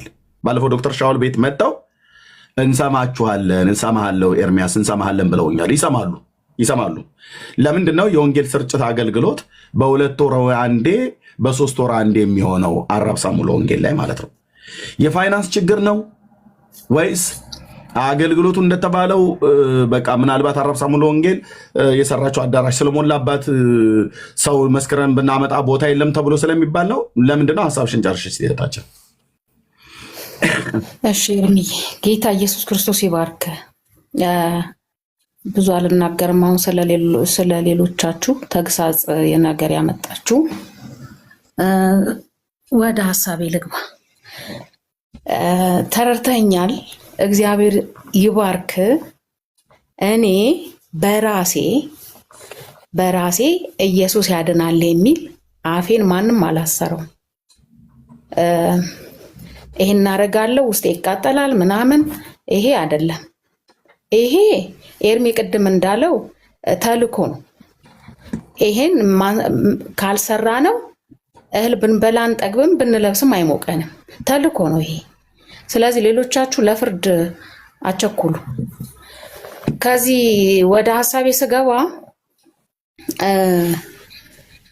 ያለው እኔ አሁን ሰው ለመክሰስ አይደለም የገባሁት። አንደኛ ነገርም ቢሆን ያለውን ትምህርታዊ አሰጣጥ ሰዎችን ለዚህ ስራ የማነቃቃቱን ወይም የማነሳሳቱንና ለዚህ ስራ ደግሞ ራሳቸውን የሚሰጡትን ለይቶ የማሰማራቱን ጉዳይ ነው የተናገርኩት እኔ እንጂ እኔ እንትና እንደዚህ ምናምን አላልኩም። ይሄን ተረዱኝ ሁላችሁም፣ የሚሰማኝም ሰው ይረዳኝ። በዋናነት ግን መናገር እንፈልገው ወንጌል እንደዚህ በሁለት ወር ሲመቸን ተነስተን የምንሰራው ስራ አይደለም። እሺ ታች ማነው አንድ ፕሮፌት ማነው የምትባል ማነው ካቦድ ነው ከኮባ ምናምን ነገር ይቅርታ ወንድማችን፣ እንደዚህ አይነት የአገልግሎት ስያሜ ያላቸውን ሰዎች ላይ በጥንቃቄ ነው እዚህ ቤት እንዲገቡ የምፈቅደው። አከብራለሁ፣ አምናለሁ በነቢያት የጸጋ ስጦታ ዛሬም እግዚአብሔር ቤተክርስቲያን በአካሉ ላይ እንደሚሰራ። ስለዚህ ገስት ደጋግመን ስለላክ አላስገባም ወንድሜ። ምናልባት በጤናማ ቤተክርስቲያን ኦርዴንድ ተደርገህ በጤናማ ወይ ደግሞ ኦርዴንድም ላትደረግ ትችላለህ። እውነተኛው የእግዚአብሔር መንፈስ በአንተ ላይ በዚህ ስጦታ የሚያገለግል ከሆነ በመጀመሪያ በውስጥ በኩል ተዋወቀኝ። እዚህ ቤት አፖስትልና ፕሮፌት የሚል ስም ያላቸው ሰዎች ሁሉ ጭምር ገብተው የሚታጎሩበት ቤት አይደለም። ብራዘር በጣም ይቅርታ። እኔ በቤተክርስቲያን ሐዋርያት አምናለሁ፣ ዛሬም እንዳሉ የቤተክርስቲያን ሐዋርያት የቤተክርስቲያን ውስጥ ነቢያት የጸጋ ስጦታው እንዳለ በደንብ አውቃለሁኝ፣ አምናለሁ። ወንድሞ በጣም ነው የማምነው ወንድሞች ናቶቼ። ግን ፕሮፌት የሚል ስም አፖስትል ብሎ የሚል ስም ይዞ እዚህ ገስት ላይ ግን እንዲቀመጥ እኔ አልፈቅድለትም። ሚኪን ጠይቄው ነው ኦኬ፣ አውርተን ነው በውስጥ። ስለዚህ በእንደሱ ነው የሚሆነው። እሺ ወንድም አለ ቴንኪው። ሌሎችም ሰዎች ቢሆኑ ከሰው እየለየው አይደለም፣ በደንብ መጣራት መጠየቅ አለበት። ሚሽናችሁ አላማችሁ ምን እንደሆነ ራሱ አንዳንዶቻችሁ በጣም ነጋዴ የክርስቶስን መንግስት የምታሰድቡ ሌቦችና ወረበሎችም ጭምር ስላላችሁ ነው ይህንን የማልቀበለው ማለት ነው። ስለዚህ እውነተኛ የጸጋ ስጦታ የሐዋርያነት ጥሪ ያለባቸው የቤተክርስቲያን ሐዋርያት ጥሪ ያለባቸው በትክክል እነ ጳውሎስን ሐዋርያ ብዬ በጠራሁበት እናንተን አልጠራም። የቤተክርስቲያን ሐዋርያ ናቸው። እነዛ ግን ኦቶሪቲ ያላቸው ሐዋርያት ናቸው። እናንተ ግን ስትሳሳቱም ስታጠፉ፣ እኛ ስናጠፋም ስንሳሳትም እንመከራለን። እነዛ እንደማትናገሯቸው እኛን አትንገሩን፣ የእግዚአብሔር ሰው የተቀባውና አትዳሱኝ አትንኩኝ ብሎ በሚል ጥቅስ እዚህ ማጭበርበር አይቻልም። ስለዚህ ሁለቱንም የጸጋ ስጦታ አከብራለሁ። እኔ የጸጋ ስጦታዎች ዛሬም ቢሆን አልቀሩም በክርስቶስ ቤተክርስቲያን በአካሉ ላይ። እነማን ናቸው ግን ብሎ የሚለውን በደንብ ማወቅ ስለምፈልግ ደጋግመህ ትላክልኝ ለማለት ነው። ቴንኪው። አፖስትልና ሐዋርያንን አፖስትልና ፕሮፌትንን ብሎ የሚል ስያሜ የያዛችሁ እዚህ ቤት ዌልካም የምላችሁ በውስጥ በመጀመሪያ አውርታችሁኝ እውነተኝነታችሁን ማወቅ ፈልጋለሁ። ከዛ ነው እዚህ አብረን የምናገለግለው ማለት ነው እንጂ ዝም ብሎ የማንንም አጭበርባሪ አላስተዋውቅም። ቴንኪው። እህታችን ቀጥይ። ደግማ አትላክልኝ እያልኩ ነው ሌሎቻችሁ የምትሆኑ። ቴንኪው። እሺ። እና እኔ አሁን የተናገርኩት ቤተክርስቲያን አሁን ልጁ እዛ ወንጌል እንትና ሰሩ ምናምን በሚለው ነው እኔ አስገባኝ ብዬ የጠየቅኩት። ያሁኑ ያለው ይሄ አነሳሽነቱ አመራሩ ላይ ድክመት አለ። ሰዎችን አነቃቅቶ እኔ እንዴት እንዳነቃቁኝ ስላወቅኩ ነው። እንዴት ለዚህ ነገር አንድ ሰው ፊት ቆመህ ራሱ ይሄን ለመናገር የጌታ ጸጋና ይሄ መነሳሳቱ ይሄ እንትኑ ያስፈልጋል። ትምህርታዊ ነገሩን በደንብ ነው የሚያስፈልገው፣ አውቀዋለሁ። ይሄንን ለማድረግ ድካም አለ ከሚል አንጻር ነው አሁን እየተናገርኩ ያለሁት ማለት ነው። እና ምንድነው ወንጌል በ2 ወር በወር ራሱ መሰራት የለበትም። እዛ በሳምንት እንደምንወጣ አውቃለሁ። 10 ምናምን ዓመት 16 ምናምን ዓመት እሑድ ጠዋት ሁል ጊዜ እንወጣለን። እግዚአብሔር ይመስገን ወተን እንሰራለን። በደንብም ወንጌል ይሰራል። በደንብም እንረካለን። ራሳችን እናርፋለን። ነፍሳችን ራሱ የምታርፈው እዛ ጋ ነው። ያን ሰርተን ስንም ካልሄድን እንዳልበላን እንዳልጠጣን አይነት ስሜት ነው የሚሰማን። ይሄ ነገር አሁን እንደዛ አይደለም። አሁን እንደዚህ የሚያነቃቃና ለዚህ ነገርም ራሱ አስታጥቆ የሚያቆም ሰው ያስፈልጋል። ድካም አለ። በሌላ ነገር ሊያዙ ይችላሉ። እኔ ሰው አይደክምም፣ ሰው ሌላ ችግር የለበትም እያልኩ አይደለም። ግን ድካም አለ። አነቃቅተው ሰውን ይዞ የመውጣት አንደኛ፣ ሁለተኛ ቤተክርስቲያን ሌላ ስራ የላትም። ሌላ ስራዋ ሁለተኛ ነው የሚሆነው። ወንጌል ስርጭት ነው አንደኛ ስራዋ። ወንጌልን ለሰዎች ላይ ማድረስ ነው አንደኛ ስራዋ። ይሄንን ነገር እንዳልከው ቅድም ኤርሚ ስፍራ ሰታ ጥቅሙም ይቅር፣ ውሃውም፣ ገንዘቡም፣ ሻዩም ይቅር፣ እኔ እንደሱም አይነት ፍላጎትም የለኝም። ግን ይሄ ህብረቱን ግን እንደ ኃላፊነቱ ተሰምቷቸው ህብረቱን አጠነካክረው በራሱ እንዲቆም አድርገው ማለት ነው። ለምሳሌ ወንጌላውያን ላይመቸው ይችላል። ሙሉ ጊዜ አገልጋይ ቢዚ ሊሆን ይችላል፣ ላይመቸው ይችላል። ከነሱ በታች ግን ያለው 3 ሊደር አድርገው ያንን አይዟችሁ እያሉ በሚመቻቸው ጊዜ እያዩ በሚመቻቸው ጊዜ የእግዚአብሔርን ቃል እየመገቡ ይሄንን ይዘው በደንብ ማሰማራት አለባቸው እንጂ ተኝተን በወር አንድ ጊዜ በ2 ወር አንድ ጊዜ ተደውሎ እና ስራ የምትባለው ስራ ነው ወይ? የሆነ 2 ቀን 3 ቀን ስልጠና ተብሎ ገብቶ በ2 ወር በ3 ወር አለፍም ሲል 4 ወር ከዛ ተደውለ ተጠርተ ምን አይነትስ ብርታት ነው የሚኖር? አብረህ ቁጭ ብለህ ያልጸለይክበትን አብረህ ቁጭ ብለህ በእግዚአብሔር ፊት ይዘው ያልቀረብከውን ነገር በ2 ወር ተጠርተ የምትሰራው ስራ አለ? እንደዚህ አይነት ወንጌል ስርጭት የለም። ስለዚህ ይሄ ድካም አለ ከሚል አንጻር ነው። የእርሜም ስለጠየቀኝ ነው እኔ የተናገርኩት እንጂ በራሴ ወንጌልን ለሰዎች አልሰራም፣ እነሱን ነው የምጠብቀው ቁጭ ብዬ የሚል ሀሳብ ሲጀምር የለኝም። እያስተዋላችሁ ተናገሩ ቅዱሳን። ኤርሚ አመሰግናለሁ ስላስገባኝ። አይ እህቶች መቅድዬም የተናገረችው ምናልባት አልተረዳችሽ ከሆነ እኔ ቅርታ ጠይቃለሁ። በሷ ምትኮኝ አይዶ ነው አንዲት እኔ ጠይቃታለሁ ለይቅርታ። እኔ ክፉ ንግግር እኮ አልተናገርኳትም። ካጠፋኝ ይቅርታ። ግን የራሳችን በውስጣችን ያለውን እንትን ነው እንጂ የተናገርኩት እኔ አንቺን ለመናገር አንቺን ለመስበር አይደለም። ትክክል አይደለሽም እኮ ለማለት አይደለም። በእውነት አይደለም። እናውቃለን እኮ ብዙ እኮ አንድ ለምሳሌ ፓስተር ተብሎ ከተቀመጠ ከዛው ሁሉ ነገር እንትን ካለ እኮ ስራው ወንጌል እንደሆነ እናውቃለን። ግን ብንያያዝ እንሰራለን፣ እንበረታለን። የአንድ ሰው ብቻ ሸክም አይደለም ለማለት አልኩሽ እንጂ እኔ እውነት ለመናገር የተናገርሽውን ብቻ እየነቀፍኩሽ አይደለም፣ በጥላቻም አይደለም። ንግግሬ ካስከፋዎች ደግሞ በጣም ይቅርታ። ተባረክ ጸጋ ይብዛልሽ። አዶ ነው እዚህ አጎንብሼ ስልኬን እያየው ነበረ። የአራብሳ ሙሉ ወንጌል ቤተክርስቲያን አገልጋይ ናት። የሙሉ ጊዜ አገልጋይ ነች ነው ስሟን ሄለን ይባል። አዶ ነው እንዴት ብዬ ሴቭ እንዳደረግኩት ዋትሳፕ ላይ እዚህ እየፈለግኳት ነው እስካሁን ድረስ ማለት ነው። የምትጸልይልኝ እህት ነበረች አለች። እዚህ ሶሻል ሚዲያ ላይ ትከታተለኛለች። አዶ ነው ምናልባት እየሰማሽ ከሆነ በዚህ ሰዓት እንኳን ኢትዮጵያ እኩለ ሌሊት ነው። ጥሩ ሰዓት አይደለም የገባሁት ለኢትዮጵያ። ኤኒዌይ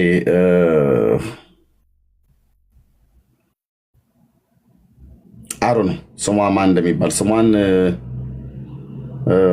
ባስታውሰው እዚህ ዋትሳፕ ላይ ማውጣት እችላለሁ። ኤኒዌይ እሺ፣ እህታችን የተናገረችው ይገባኛል፣ ተረድቼዋለሁ። የእህትየውም የመቅዲም ንግግር ይገባኛል። በእኛ በወንጌላውያን አብያተ ክርስቲያናት ውስጥ ኤርሚያስ ተሳስተሃል ብሎ የሚለኝ ሰው ካለ በየትኛውም ሀሳብ መጥቶ ሊያወራኝ ይችላል። እንደ ወንጌል ስርጭት የአገልግሎት ዘርፍ የማይታይ የማይበረታታ ፓስተሮቹ ዞር ብለው የማያዩት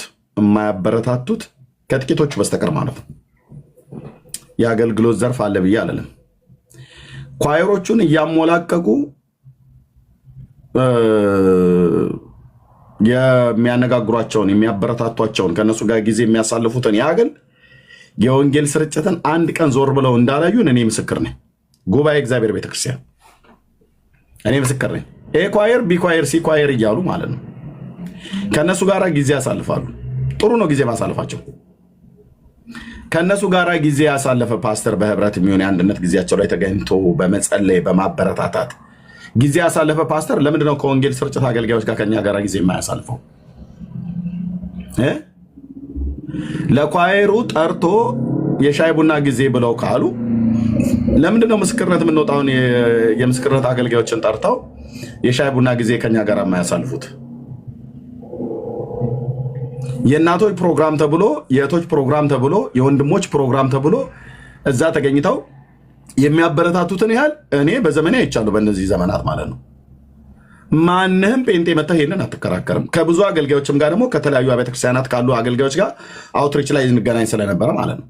በትልልቅ በከተማይቱ አደባባዮች ላይ በሜክሲኮ አደባባይ፣ በለጋሃር እንደዚሁም በ4 ኪሎ እንደዚሁም 6 ኪሎ ላይ ፈረንሳይ አልኩኝ፣ ንጉሱ አደባባይ፣ ሚኒሊክ አደባባይ ማለት ነው፣ ፒያሳ የተለያዩ ቦታዎች ላይ ሰው በሚሰበሰብበት ቦታ ላይ መገናኛ በብዙ ቦታዎች ላይ እንገናኛለን። ከተለያዩ ቤተክርስቲያናት ከየት ነው የመጣው እና እዛ ማንተዋወቅ ተያይተን ማናቅ በሚሰብኩት ስብከት ብቻ በሚናገሩት ወይ በምንሰብከው ስብከት ብቻ የእግዚአብሔር ልጆች መሆናችንን ተዋውቀን እንጠያየቃለን።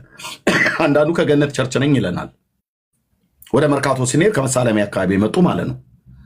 እዛ በገነት ቸርች ስርዓት ቤተክርስቲያን ጌታን የሚያመልኩ ወንድሞቻችንን አግኝተናል ማለት ነው። አንዳንዱ እዚህ 7ኛ ሕይወት ብርሃን ቤተክርስቲያን ነኝ ይለናል። አንዳንዶቹ 7ኛ አማኑኤል ቤተክርስቲያን ነበርኩኝ ብለው ይሉናል። እነ ፓስተር ዋልታ ንጉስ ያሉበት ማለት ነው። አንዳንዶቹ መሀል መሰረተ ክርስቶስ ነን ይላል። ወደ መርካቶ አካባቢ ስንሄድ የምናገኛቸው ማለት ነው። ወደ ፒያሳም አካባቢ ላይ ወደ ለጋርም ሲመጡ ማለት ነው። አንዳንዱ ከሜክሲኮ አማኑኤል ህብረት ቤተክርስቲያን ነው ብለው ይሉናል። አንዳንዱ ከቀጠና 2 ሙሉ ወንጌል ቤተክርስቲያን የመጣሁት ይሉናል። እንደዚህ እንገናኛል። አንዳንዱ ከቃለ ሕይወት ቤተክርስቲያን ያለሁት ብለው ይሉናል።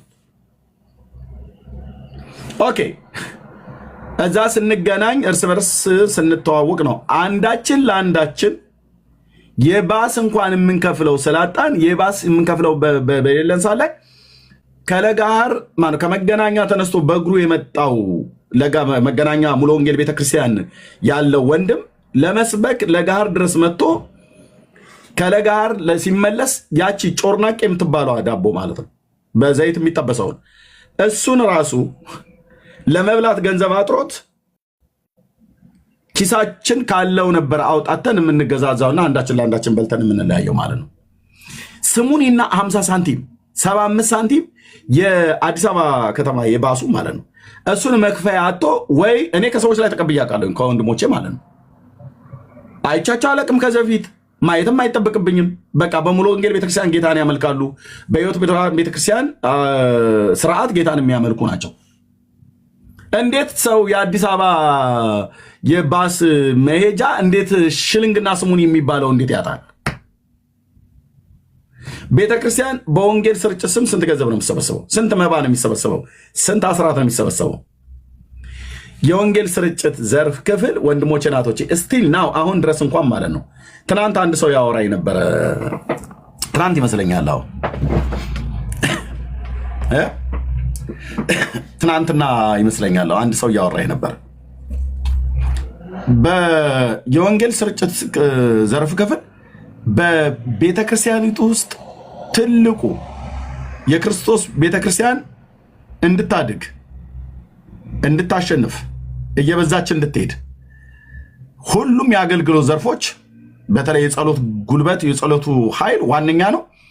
ከዛ ቀጥሎ ግን ጸሎትና ወጥቶ መመስከር እዚህ ቦታ ላይ በጣም ብዙ መስዋዕትነት የሚያስፈልገው የጸለዩ ወንድሞች ወጥተው ሲሰብኩ ነው ጌታ የሚድኑትን በእነሱ ላይ የሚጨምረው። ከዛ በኋላ የመጡት ነው በጌታ ቤት በእውነተኛ ትምህርትና ስርዓት ያደጉቱ ለአምልኮ ዝማሬ ምናምን ነገር ኳየርን የምታቆምላቸው ማለት ነው። አሁን በጣም በየቸርች ውስጥ እየተጠናከረ ያለው ምንድን ነው? ኳየር ነው። ኳየሩ ደግሞ ብራዘር መድረክ ላይ ወጥቶ ማይክ ሲይዝ ብቻ ነው ኢየሱስ ጌታ ነው የሚሉት። ቀሚሱን ሲለብሱ ብቻ ነው ኢየሱስ ጌታ ነው የሚሉት።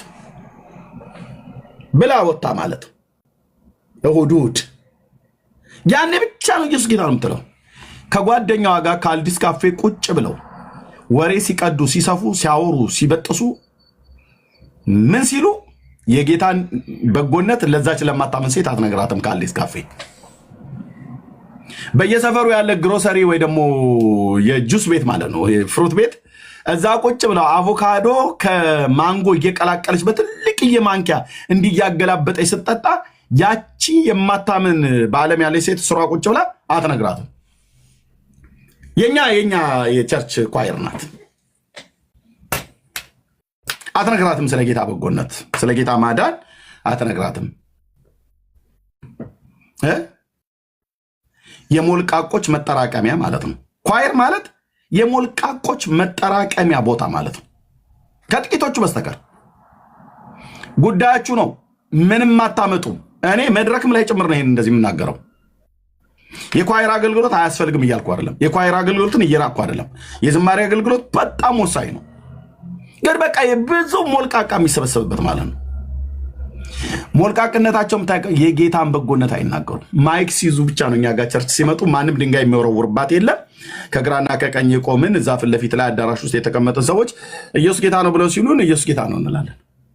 አሜን በሉ ሲሉን አሜን እንላለን። ወፈር አድርጉት ሲሉን ወፈር እናደርጋለን። ቀጠን አሉ ቀጠን አድርገን፣ አጨብጭቡ ሲሉን እናጨብጫለን። ተቀምጣችሁ ሲሉን ተቀምጠን፣ ቁሙና ተነሱ ብለው ሲሉን ቆመን ተነስተን፣ ምንም ተቃውሞ ድምፅ የለም።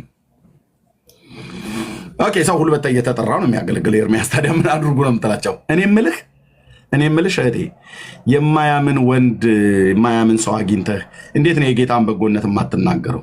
አይ አንቺው ምንም መራራት የለም። እንዳንቺ አይነት ሶሎ ዘማሪውን አይደለም ያልኩት። ወደ እናንተም እመጣለሁ ለሃንዬ። በቃ ቤቱ ይነዳል ማለት ነው።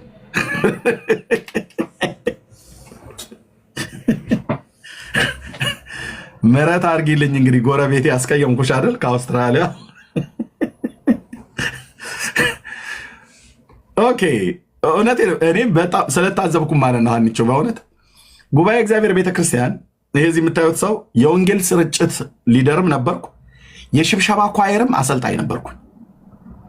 ሄዱና ጠይቁ እና ጨጓራዬ ሳይላጥ ነው ጌታ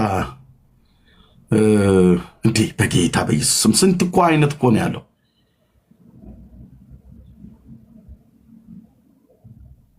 ሁሉም ናቸው እያልኩ አይደለም፣ ግን እንደ ቤተ ክርስቲያን ግን እህቴ ያለችውን ነገር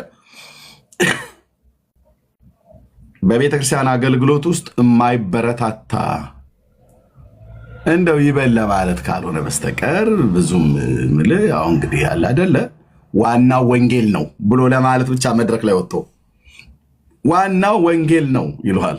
የትኞቹም ፓስተሮች ይመጡና ዋናው ወንጌል ነው፣ ወንጌል ወደ ዓለም ሁሉ ሂዱ፣ ወንጌልን ለፍጥረት ሁሉ ስበኩ ብሏል ጌታ መድኃኔዓለም ይሉናል። አዎ ብሏል። እነሱ ወጥተው ግን ወደ ዓለም ወጥተው ሲናገሩ ሰምታችኋቸው ታውቃላችሁ? ፓስተሮቻችን በፍጹም በዓለሙ አደባባይ ላይ ወጥተው ይናገራሉ? በፍጹም። እነ ጴጥሮስ ግን ወጥተው ነው የሚናገሩ የነበረው። ሼም ሼም ሼሞኒዩ ፓስተርዬ፣ ቆንጅዬ ፓስተር ግን በወንጌል ያፈርክ ከቤት ውስጥ የማትወጣ ቆንጅዬ የቤት ቅምጥ መስለህ የማትወጣ እንደነ ጴጥሮስ የማትንቀሳቀስ ከኢየሩሳሌም ሰማሪያ ወረዱ እኮ እነ ጳውሎስ ማለት እነ ጴጥሮስ። የሰማሪያ ሰዎች ጌታን ሲቀበሉ ወንጌላዊ ፊልጶስ ወደ ጋዛ ሰርጥ ሲሄድ ዮሐንስና ጴጥሮስ ወረዱ ይላል። በእነሱ ሰዎች ነው የተጠመቁት። ኦኬ ጴጥሮስ ያ ትልቁ በጎቼን አደራ ጠብቅ የተባለው ሄድ ኦፊስ እንደነሱ ቢሆን ሄድ ኦፊስ ነው የሚቀመጠው። እሱ ሰውዬ ቂሳሪያ ሄዶ ከኢየሩሳሌም ወደ ምዕራባዊ ዳርቻ ወደ ሜዲትራኒያን ባህር ከቀርሜሎስ ተራራ በታች የተተገነች ከተማ ናት። የጥንት ከተማ ነች። አሁንም ቂሳሪያ ነች። ያንም ቂሳሪያ ናት። ወደ ቂሳሪያ ሄዶ በመቶ አለቃው በቆርኔሌዎስ ቤት ወንጌል የሰበከው ማን ነው? ጴጥሮስ ነው። ሲኒየር ፓስተር እንደሚባለው አይነት ነገር ማለት ነው። አየህ፣ እነሱ ወጥተው ይሰብካሉ። የኛዎቹ ግን ወጥተው አይሰብኩም። እስኪ ልኛ አሁን ሶሻል ሚዲያ አሁን የምቹ ጊዜ አይደለ? ጌታ የሰጠን እውነት ለመናገር የተከፈተ በር ሰጥቻለሁ እኮ ብሎ የሚለው ነበር። እስኪ ጥሩልኝ ሶሻል ሚዲያ ላይ ወንጌል የሚሰብክ ወደ ሞት የሚሄዱትን ታደጉ ብሏል ጌታ። ወፈር ያለ አሜን በሉ። ብለው ይሉናል። እሑድ ሲያገኙን ማለት ነው። አሜን ብለን እናጅባቸዋለን። ትክክል ነው አሜን ማለታችንም። እነሱም ትክክል ናቸው። ወደ ሞት የሚሄዱትን ታደጉ ብሏል። ወደ ሞት እየሄዱ ያሉት የት ነው ያሉት? መረቦቻችሁን ወደ ጥልቁ ጣሉ እኮ ነው ብሎ ያለው ጌታ። በእውነት እኮ ይሄን ነገር በጥልቀት ልናየው ይገባል ይላል። ልክ ነው። በጥልቀት አየነው። አንተም አየኸው። መረብን አንተ ወደ ጥልቅ ትጥላለህ ወይስ የት ነው የምትጥለው? የቤተ ክርስቲያን አገልጋዮች እዚህ ወጥተህ የምትሰብክ ከሆነ ፓስተር እናትክን ኢየሱስ ጌታ ነው ብለህ ስትል እናትክን እንዲል አርጋት ብሎ ይሰድብሃል። ኦኬ ይሰድባል። ሙልጭ አርጎ ሲያስጠላዩት ይሄ ጅብ ፊት ይሉሃል። እዚህ ነው የሚሉ ከርከሮ የሰባ ከርከሮ የሚመስል ይሉሃል። እዚህ ይሉሃል። ሰይ ፓስተርዬ እኛን ወፈር ባለ አሜን በሉ እንዳልከን እዚህ አሜን አይሉልህም። አሜን የሚያስብላቸው የእግዚአብሔር መንፈስ ነው። እኔ አሜን በሉ ብዬ ስላልኩ አይደለም። ምን አሜን በሉ አሜን አትበሉ ምናምን ነገር ምንም አያስፈልግም። እዚህ ስራውን የሚሰራው እግዚአብሔር ነው። እኛ ዘሩን ነው መዝራት ያለብን። እዚህ ነው ያለው። ኦኬ እስኪ አንድ ጥሩልኝ፣ ሶሻል ሚዲያ ላይ ወንጌል የሚሰብክ ፓስተር አንድ ጥሩልኝ፣ ስም ያላቸው የተባሉ ወጥተው ስለ ጌታ እየተነቀፉ እየተሰደቡ እየተተፋባቸው በጥንብርኩሳቸውን አውጥተው እየተሰደቡ ወንጌል የሚሰብኩ ሲያንጥራልኝ አንድ ነው ያልኩ። አንድ አለ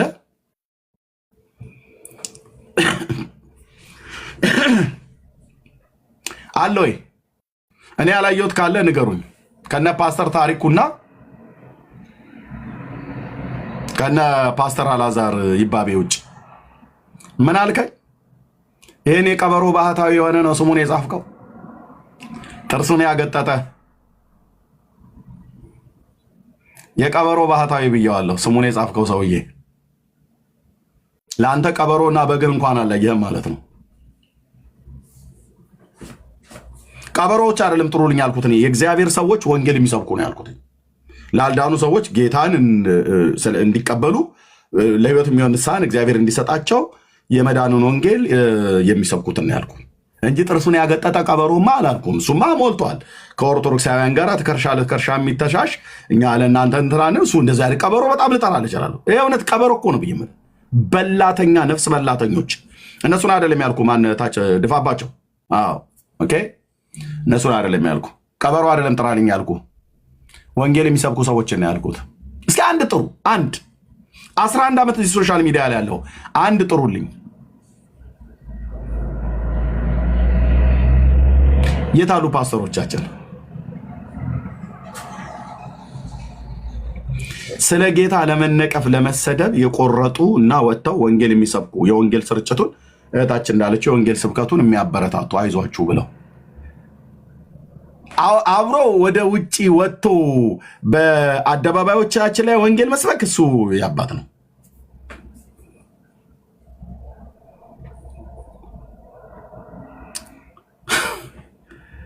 እኔ እዚህ ሶሻል ሚዲያ ላይ ወንጌል ሲሰብኩ ያየሁትኝ ያላድሎ የምናገረው ከፓስተሮች ፓስተር ታሪኩ ቴዎድሮስና ፓስተር ታሪኩ ሼቱና ፓስተር አላዛር ይባቤ ናቸው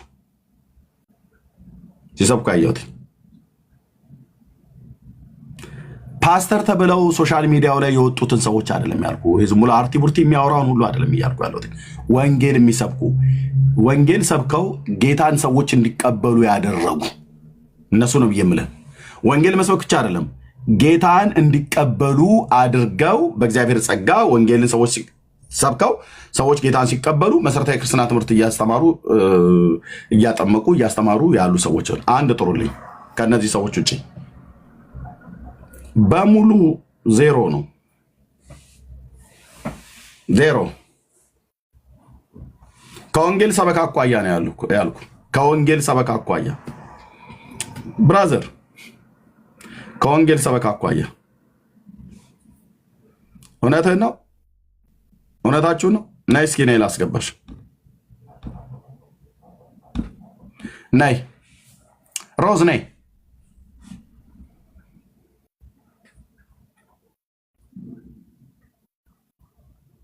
ኖ ስም የጻፋችሁ ሰዎች ትመሰክራላችሁ። ወንጌል ስብከትን አላወቃችሁም ማለት ነው። የወንጌል ስብከት ማለት አልገባም ማለት ነው። የወንጌል ስብከት ማለት ምን ማለት እንደሆነ አልገባችሁም ብዙዎቻችሁ። ፓስተር እንቶኔት ይኛልሽ እንደ እህት አለ የወንጌል ስብከት አልገባችሁም ማለት ነው። አልገባችሁም የወንጌል ስብከት ማለት ምን ማለት እንደሆነ ገብቷችሁ ቢሆን ኖሮ ወንጌል እየሰበከ ያለው ማን እንደሆነ ታውቁ ነበር ማለት ነው። አልገባችሁም። ኦኬ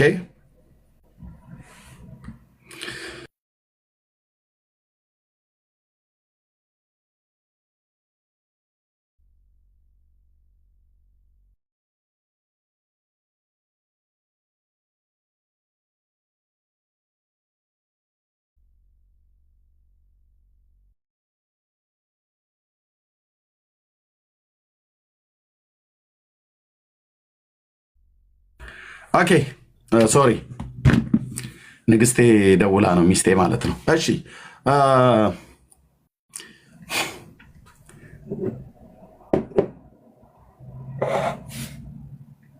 የወንጌል አገልግሎት በጣም ሊበረታታ የሚገባ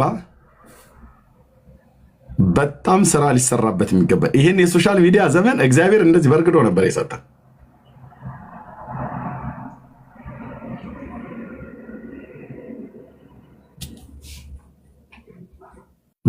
ግን በአግባቡ ተጠቀምንበት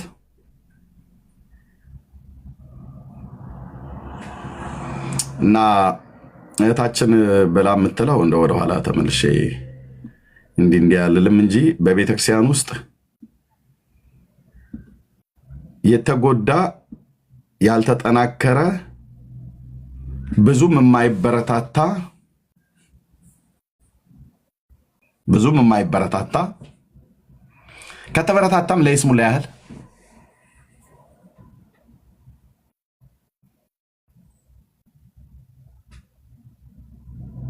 የሚታይ አገልግሎት ዘርፍ ማለት የወንጌል ስርጭት የአገልግሎት ዘርፍ ነው። እዚህ እኮ ብራዘር ከገሃነም ልጆች ጋር እኮ ነው ፊት ለፊት እኮ የምትጋፈጠው። ገዝታ አስገብታው እዚህ ኢየሱስ ያድናል ኢየሱስ ጌታ ነው ብለህ ስትለው እናት ሚስትህን አንዴ ልተኛት እኮ ይሉኛል። እዚህ እንዴት እንዲህ ትሉኛላችሁ እናንተ ማትረሙ አይባልም አይባልም። እዚህ ገብተው ማለት ነው ገዝታ አስገብተናቸው ከሚስት ጋር አንዴ ልተኛ ኤርሚ እያሉ ማለት ነው። እንዴት እንዲህ ትሉኛላችሁ እንደው እንዴት እንደዚህ ለሞራሌ እንኳን አልልም። እንደዚህ ቢባሉ ፓስተሮቻችን የተላጠ ኮረንት ያይዙም እንዴ?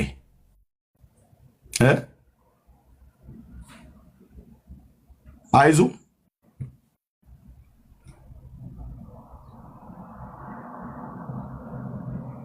መጽሐፈ ምሳሌን ጠቅሶ ወደ ሞት የሚሄዱትን ታደጉ ብሎ መስበክ ቀላል ነው። ወደ ሞት የሚሄዱት ያሉት የት ነው? እዚህ ነው። መረቦቻችሁን ወደ ጥልቁ ጣሉ ብሏል። ጥልቁ የት ነው ያለው? እዚህ ነው። ያው ጥልቁ እዚህ ነው ያለው። እዚህ ወንጌል ትሰብካለህ። ከዚህ የሚሟገት ይመጣል። በእኛ ስላለ ተስፋ ቃል ለሚጠይቁን ሁሉ መልስ ለመስጠት የተዘጋጀ እንሆናለን። ባይበረታታም እኔ በዚህ 28 ዓመት ውስጥ ነው ያለሁት። 28 ዓመት በጌታ በሆንኩባቸው ዘመናት ወንድሞችና እህቶቼ የወንጌል አገልግሎትን የሚደግፉ ሰዎች የሉም ብዬ ባልልም ቁጥራቸው በጣም ጥቂት ነው። ሰው ፐርሰናል የሆነው ነገሩ ሲነገር ነው።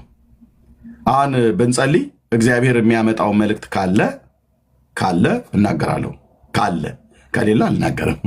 በዚህ ታውቃላችሁ። በዚህ አሰር ካለ በምንጸልይ ሳለ እግዚአብሔር የሚናገረው ነገር ካለ ማነሽ ጌታ እንዲህ ይልሻል ብዬ ብል መቀነቷን አይደለም ቤቷን ሁሉ ልሸጥ የምትደርስ በጣም ብዙ አሉ እዚህ። ለዚህ ሰው በእውነት ተብሎ ማለት ነው። ለምን የቤታቸው የጓዳቸው የጎርጓዳቸው ነገር ስለተነገረ ኢየሱስ ጌታ ነው እያልን ግን ብንሰብክ ላበላብን ነው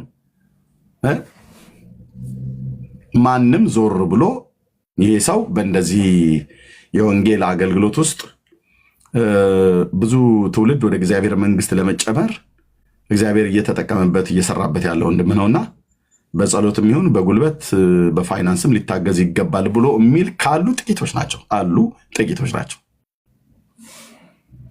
በቤተ ክርስቲያን ደረጃ እንደ ቤተ ክርስቲያን ማግራቸው ነው ሞጭናቶች ከነበርኩባት ከኢትዮጵያ ጉባኤ እግዚአብሔር ጀምሮ ለወንጌል ስርጭት አገልግሎት እስክሪፕቶ ግዙበት ብሎ 10 ሳንቲም የሚሰጠን ሰው አልነበረም።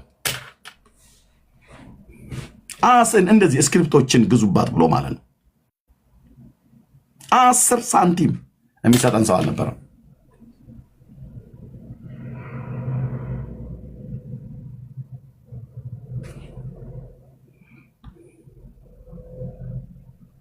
ለወንጌል ማስፋፊያ እንዲሆን አስራትና መባው እንኳን ከተሰበሰበ በኋላ በቤተ ክርስቲያን ውስጥ ልሰማው የማልፈልገው ጸሎት ማለት ነው። በጣም ነው አልኩ በቃ ስሰማው በጣም ነው በቃ የሚያስጠላኝ አልኩ። እንደዚህ አይነት ጸሎት ለምንድነው ጸሎቱ የሚያስጠላኝ? በድርጊት ስለማያደርጉት ማለት ነው። ጌታ ሆይ ይላሉ ትልልቅ የገንዘብ አቅም ያላቸው። እነዚህ ገና አዳዲስ የሆኑቱ የገንዘብ አቅም የሌላቸው በጣም ብዙ ቸርቾች አሉ። እነሱ ሊታገዙ ሊደገፉ ይገባል። ግን ትልልቅ የገንዘብ አቅም ያላቸው ትልልቅ ቸርች ማለት ነው፣ በህዝብ ብዛቱም ትልልቅ የሚባል አስራት ዳጎስ ያለ አስራትም መባም የፍቅርም ስጦታ የሚሰጡ አብያተ ክርስቲያናት በእውነት ጌታ ሆይ ይህንን ለወንጌሉ እንዲሮጥ ይላሉ። እውነትህን ነው። ይሄ የሚሮጠው ኤርሚያስ ሲሮጥ፣ ይሄ ዝም ብሎ አይሮጥም። ይሄን ይዞ የሚያስሮጣቸው ግን ጌታ አለ። እንደዛ አይደል ያለው ማርቆስ ወንጌል ምዕራፍ 15 ቁጥር 8 ላይ ለዘላለም የሆነውን የማይለወጠውን ለዘላለም ድህነት የሆነውን የማይለወጠውን ቅዱሱን ወንጌል አስይዞ ከፀሐይ መውጫው እስከ መግቢያው ድረስ ላካቸው ይላል። ጌታ ሆይ ወንጌሉ እንዲሮጥ ይላል። ይሄ ብቻውን አይሮጥም፣ እኔ ስሮጥ ነው ይሄ የሚሮጠው። ኦኬ ግልጽ ነው ወገኖቼ። ወንጌሉ እንዲሮጥ ሲሉ ሹሽ በይ ብዬ ብላት ደስ ባለኝ። ዲያቆኗል ዝም በይ ብዬ ብላት ማለት ነው። ወንጌሉ እንዲሮጥ ይላሉ። ጥሩ ነው። እሺ ወንጌሉ እንዲሮጥ ኦኬ፣ ለጸሎት ቀረበ። ወንጌሉ እንዲሮጥ ይህንን አስራትና መባ ባርክ፣ የሚሰጡትንም ባርካቸው። ይህንን አስራትና መባ ወንጌሉ እንዲሮጥ በአመራር ላይ የተቀመጡ መሪዎችን ማስተዋልና ጥበብ ስጣቸው ትላለች። እነሱ እኮ ማስተዋል የጎደላቸው ሰዎች ናቸው። እውነቱን ልንገርህ፣ ማስተዋል የጎደለው ፓስተር ማለት ነው። እና አስራትና መባን ማስተዋልን ስጣቸው ለወንጌሉ እንዲሮጥ ለወንጌሉ ስራ መስፋፊያ እንዲሆን ይላል። ኖ አላየሁም።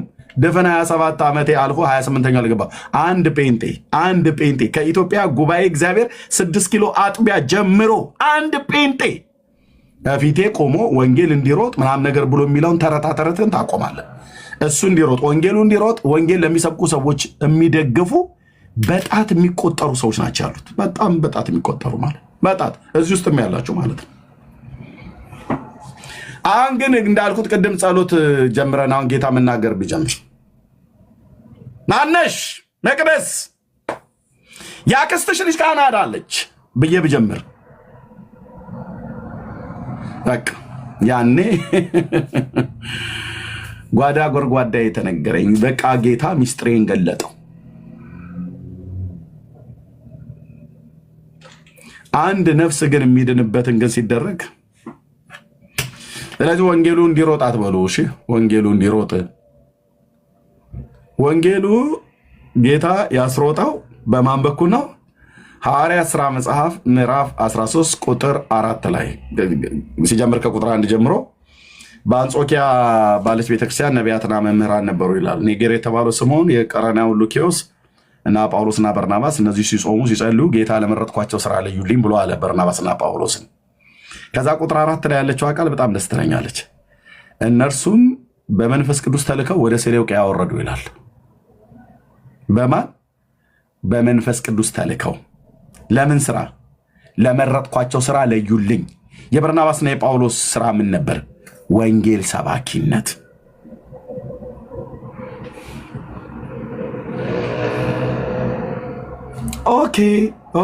ኦኬ የወንጌል ስርጭቱ አገልግሎት በነ ጳውሎስ በኩል ወንጌሉ እንዲሮጥ የክርስቶስ ቤተክርስቲያን ለጳውሎስ ምን አደረገችለት? ምንም።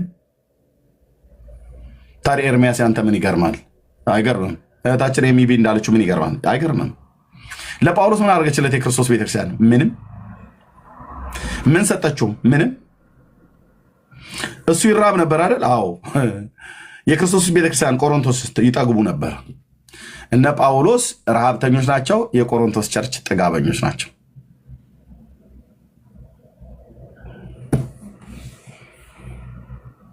ቢሞቱ ለጳውሎስ አይሰጡትም ነበር፣ የወንጌል አገልግሎቱ እንዲሮጥ ብለው ማለት ነው።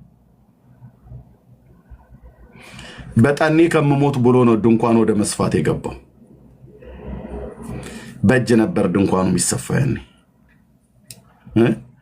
በእጅ ለመስፋት እችን ጨርቅ እንኳን እዚህ ጋር እንደዚህ የጠረጴዛ ሞልዋ ያልኳት እችን እንደዚህ አጋጥሞ እንኳን ለመስፋት ስንት ደቂቃ ይወስዳል? ዙሪያ ያለ ስፋት ብዬ ብል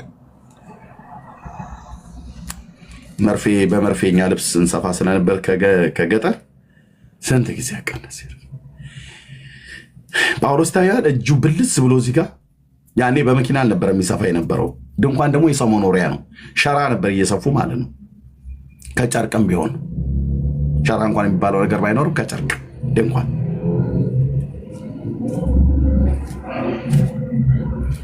መከረኛ ሐዋርያ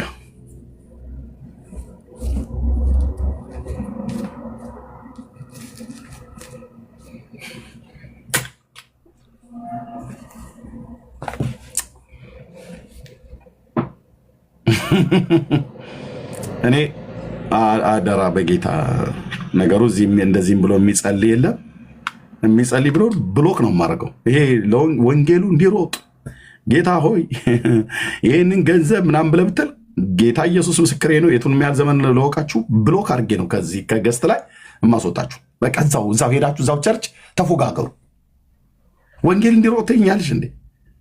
የማይሆነው ነገር ወንጌል እንዲሮጥ ምንም ስራ የሚሰራ ነገር የለም። የወንጌሉ አገልግሎት ምንም የሚበረታታ ነገር የለም። የትኛውም ቤተክርስቲያን በዚህ ጉዳይ ላይ መሪዎች መጥተው ሊያወሩ አይችሉም። የእውነቷ እናውራክ ብለን ካል ፍርጥ አድርገን እናውራ ብለን ካል አይበረታታም። የወንጌል አገልግሎት የወንጌል ስርጭት አገልግሎት አይበረታታም።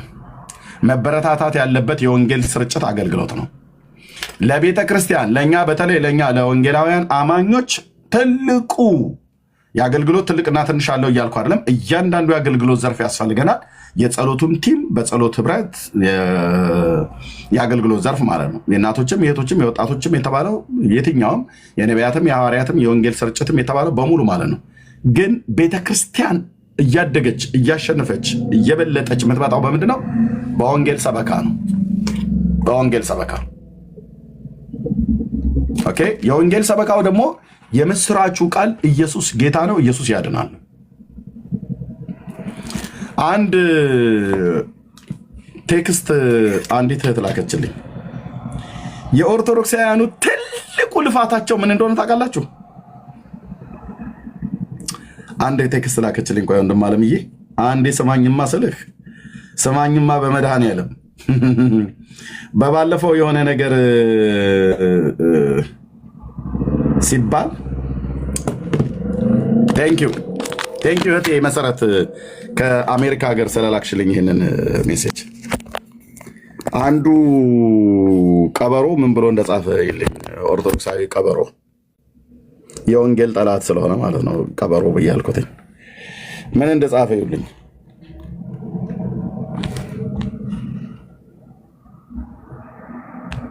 ኦኬ እዚህ ቤኪና አይዶን አንድ ከካልቪኒስት ነኝ ብሎ የሚል ሰው ተመስገን የሚባል በሚነጋገሩበት ነው። እዛ ክፍል ላይ ነው ገብታ ያገኘችው።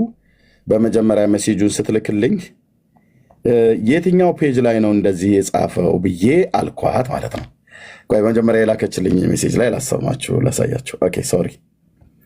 ተባረኪ እህታችን እንደዚህ ላከችልኝ። ምን ብሎ እንደጻፈ ይሄ ኦርቶዶክሳዊ ሰው ማለት ነው። ልብ በሉ እዩ።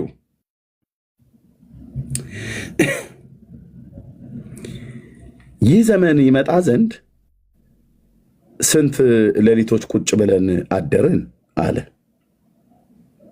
ሚካኤል ኃይሌ የሚባለው ኦርቶዶክሳዊ የመጽሐፍ ቅዱስ እውቀት የሌለው ዝም ብሎ በዋል ፈሰስ የሆነ ሰው ነው። እና ምን አለ ግን ይህ ዘመን ይመጣ ዘንድ ስንት ሌሊቶች ቁጭ ብለን አደርን አሉ። የኦርቶዶክሳውያኑ ስንት ሌሊት ቁጭ ብለው ያደሩት የመጨረሻ ግባቸው እኛ የወንጌላውያን አማኞች አርሜኒስት፣ ካልቪኒስት፣ ሉትራዊ ምናምን ነገር እያልን እንድንጣላና የወንጌሉ ሰበካ አገልግሎት እንዲቆም ነበር ለማድረግ ጥረታቸው። እንደዛ ነበር ያሉት።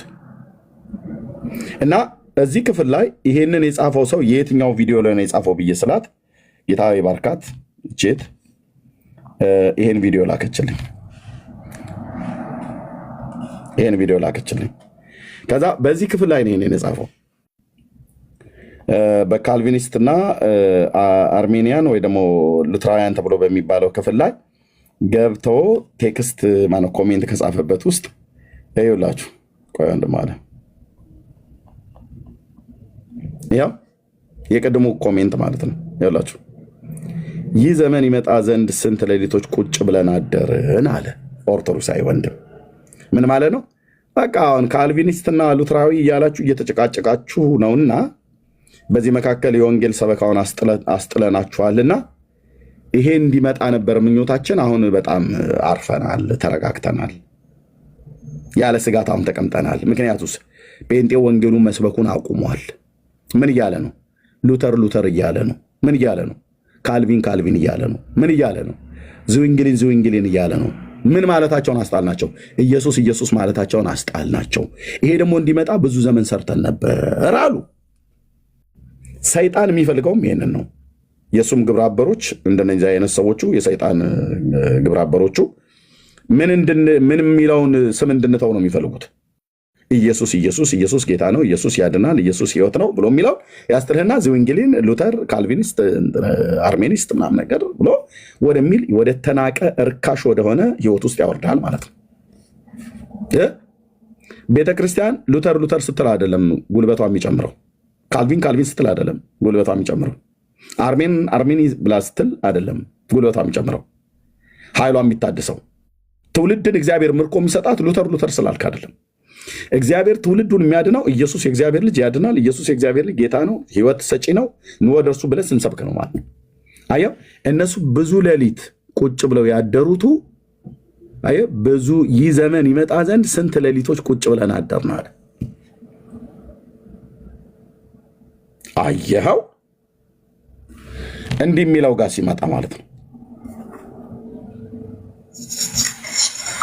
ሪፎርምድ ምን ቤት እምነት ነህ? ሪፎርምድ ምንድን ነው? ሪፎርምድ ተሐድሶ ምንድን ነው የምታድሱት? የተበላሸውን ያለ አሁን ይታይ።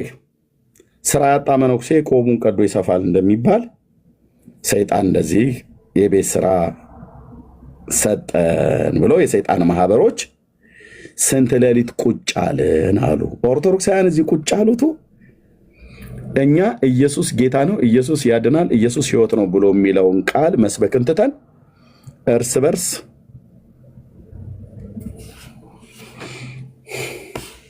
ይህ ዘመን ይመጣ ዘንድ ስንት ሌሊቶችን ቁጭ ብለን አደርን አለ። ይሄ ሰውዬ ናና አሁን በየትኛውም የመጽሐፍ ቅዱስ ትምህርት ላይ ናና ከኤርምያስ ጋር አብራ ብላችሁ ብትሉት ብዙ ጊዜ አውርቼዋለሁ። መጽሐፍ ወዴት እንደሚገለበጥ የማያውቅ ሰው ነው።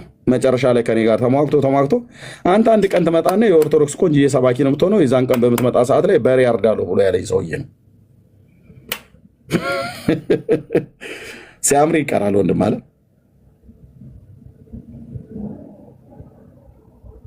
አየህ፣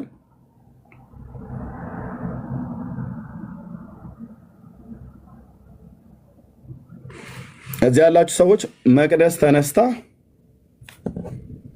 ሉተር ያልሽ ቀን በቃ መሞት ጀምረሻል ማለት ነው። እህትየው መቅዲ ኤምቢም ካልቪን ብለሽ ያልክሽ ቀን መሞት ጀምረሻል። ሙትቻ ወደ መሆን እየሄድሽ ነው ማለት ነው። ወደ ሙታን ሸለቆ እየወረድሽ ነው ማለት ነው። ምክንያቱስ የካልቪን ስም ሕይወት ሰጪ አይደለምና፣ ካልቪን አንድ ሪፎርምድ አባት ነው። አለቀ።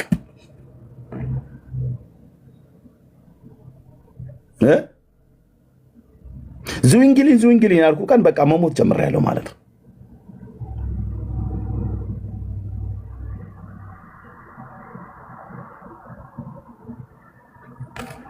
እና የቤተ ክርስቲያን ጉልበቷ ስለ ጌታ ስለ ኢየሱስ ክርስቶስ ማዳንና ጌትነት ስትሰብክ ነው። የወንጌል ስርጭት የሚበረታታ የሚደገፍ ክፍል አይደለም ብዬ ስል እኔ ምስክር ነኝ። በጌታ ፊት ነው የምላችሁ። ከአብያተ ክርስቲያናት ውስጥ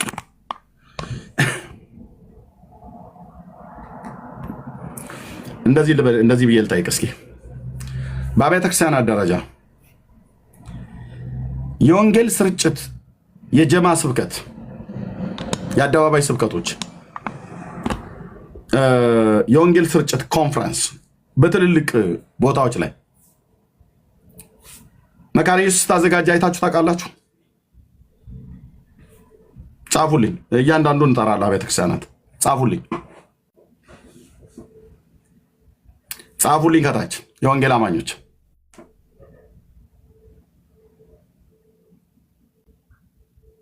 ቃለ ሕይወት ስታዘጋጅ አይታችሁ ታውቃላችሁ? ጻፉልኝ ከታች።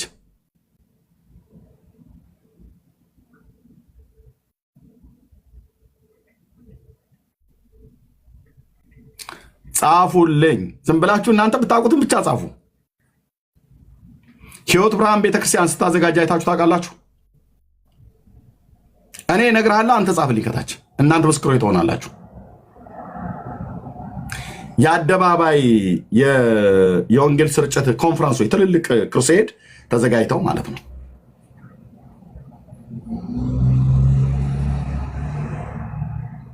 ጻፋችሁ? ገነት ቸርች ስታዘጋጅ አይታችሁ ታውቃላችሁ?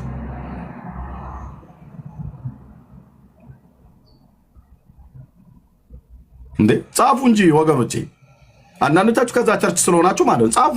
እውነቱን ሪያሊቲውን እንነጋገር። መሰረተ ክርስቶስ ስታዘጋጅ አይተህ ታውቃለህ? ዓመታዊ የወንጌል ስርጭት ኮንፈረንስ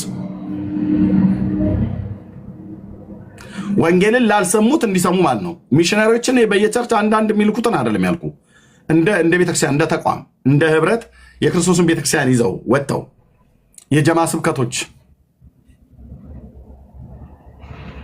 ጻፋችሁ?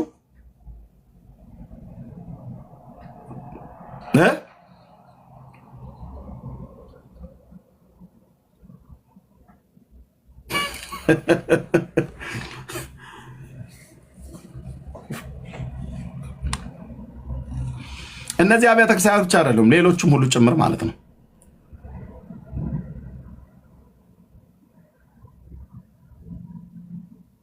እኔ በዘመኔ አላየሁም። እኔ ስላላየሁ እና ሁሉ ነገር ማየት አለብኝ እያልኩ አይደለም፣ አላየሁም። ይሄ ዋን ቱ ዋን ሚሽነሪዎችን የሚልኩትን እሱን አይደለም ያልኩ። እሱ በየአንዳንዱ ቤተክርስቲያናት ሚሽነሪ ብለው የሚልኳቸው አሉ። ስራ ይስሩ አይስሩ አላቅም፣ እነሱ ናቸው የሚያውቁት። እነሱ ሲነግሩን እንሰማለን። የግድ የላኳቸውም አይሰሩም ብዬ እኔ እንደዛ ጭፍን አይደለም፣ እንደዛ አልናገርም። አለ ግን እንደዛ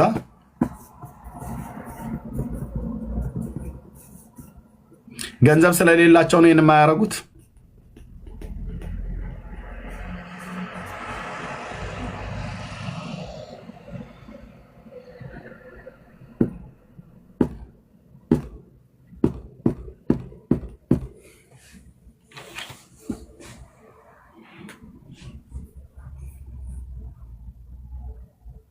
ነው ወይ ነው ወይ ወንድሞች ናቶቼ?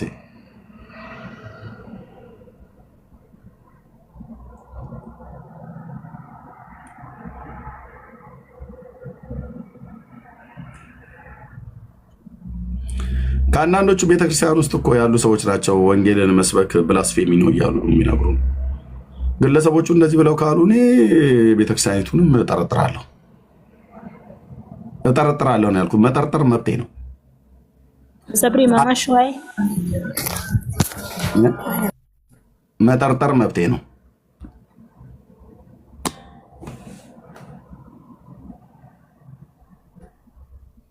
አለ የወንጌል ስርጭት የአገልግሎቱ ዘርፍ አለ። በቤተክርስቲያን ይበረታታሉ ለወንጌል አገልግሎት ሰዎች እንዲወጡ እንዲመሰክሩ ጸጋ ያላቸው ሰዎች እግዚአብሔር ጸጋን የሰጣቸው በርደን የሰጣቸው ሰዎች እነሱ ተለይተው ይጸለይላቸዋል።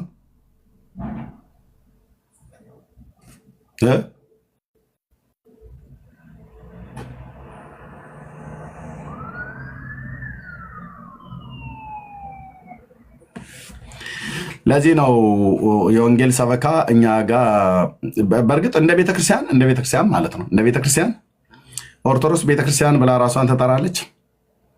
ካቶሊክም ቤተክርስቲያን ብላ ራሷን ትጠራለች። እንደ ቤተክርስቲያን ከተባለ ሕያው ሆና አሁንም ወንጌል እየሰበከች ያለችው የኛ የወንጌላውያን አማኞች ናቸው። ኦርቶዶክስ ቤተክርስቲያን የለም የወንጌል ስብከት። ያው እነሱም እንደተናገሩት ጨለማ ውስጥ ነን ያሉት ጨለማ ውስጥ ናቸው። በቃ ጨለማ ውስጥ ናቸው ያለ ጨለማ ውስጥ ያለ ምን ሊሰብክ ይችላል? ካቶሊክም እንደዚሁ ማለት ነው። ለጥ ብላለች፣ ህዝቡን ሁሉ አስተኝተዋለች በዓለም ደረጃ ማለት ነው። ወጥቶ እኮ ብሎ አጭሶ የሚገባ እኮ ጳጳስ ነው ያለበት። ክብር ለመድኃኔዓለም ይሁን አይደል? ወንድ ለወንድ የሚያጋባ ሴት ለሴት የሚያጋባ ክብር ለመድኃኔዓለም ይሁን ይለው ብሎ ሲጋራውን እያጨሰ ይገባል ማለት ነው። ቅዳሴውን ቀድሶ አስቀድሶ እዚህስ መተቱን አስማቱን ድግምቱን እንደዚህ አድርገሽ ይህኛውን ነገር ሴትዮዋን ፈልጋት ነው ሚስት እንድትሆን ፓንቷን ቆርጣ አምጣው እና ቆንጆ እያደረገ ይሰራልሃለሁ። እዛችኛዋ ሎሚ ከዚህኛው ጽጋር አድርገህ በእጅ ጣዋጣ ስትነሳ እንደዚህ ሽት አድርገውና ጣዋት ማንም ሳይጨብጣት ሄደህ ብቻ መንገዷ ላይ ጠብቀህ ጀባ ብለህ ብትላት ብጨብጣት እዛ ይጥልልሃል ብሎ ይላል ደብተራው ማለት ነው። እነሱን ተዋቸው፣ ከነዛው ከነመተታቸው እዛ ይቀመጡ። ጨለማ ውስጥ ነው ያሉት። ኦኬ ኤኒዌይ ለወንጌል ስራ የተነሳሱ በጣም ጥቂቶች ናቸው ያሉት። ያኔም በጥንቱ ዘመን ማለት ነው ወንጌልን የሚያገለግሉ ሰዎች የሚደገፉት በጥቂት ሰዎች ነው። ማን? ጳውሎስ። ሁሌም የምጠራው ጳውሎስ ራሱስ ጌታ ኢየሱስ ክርስቶስስ ቢሆን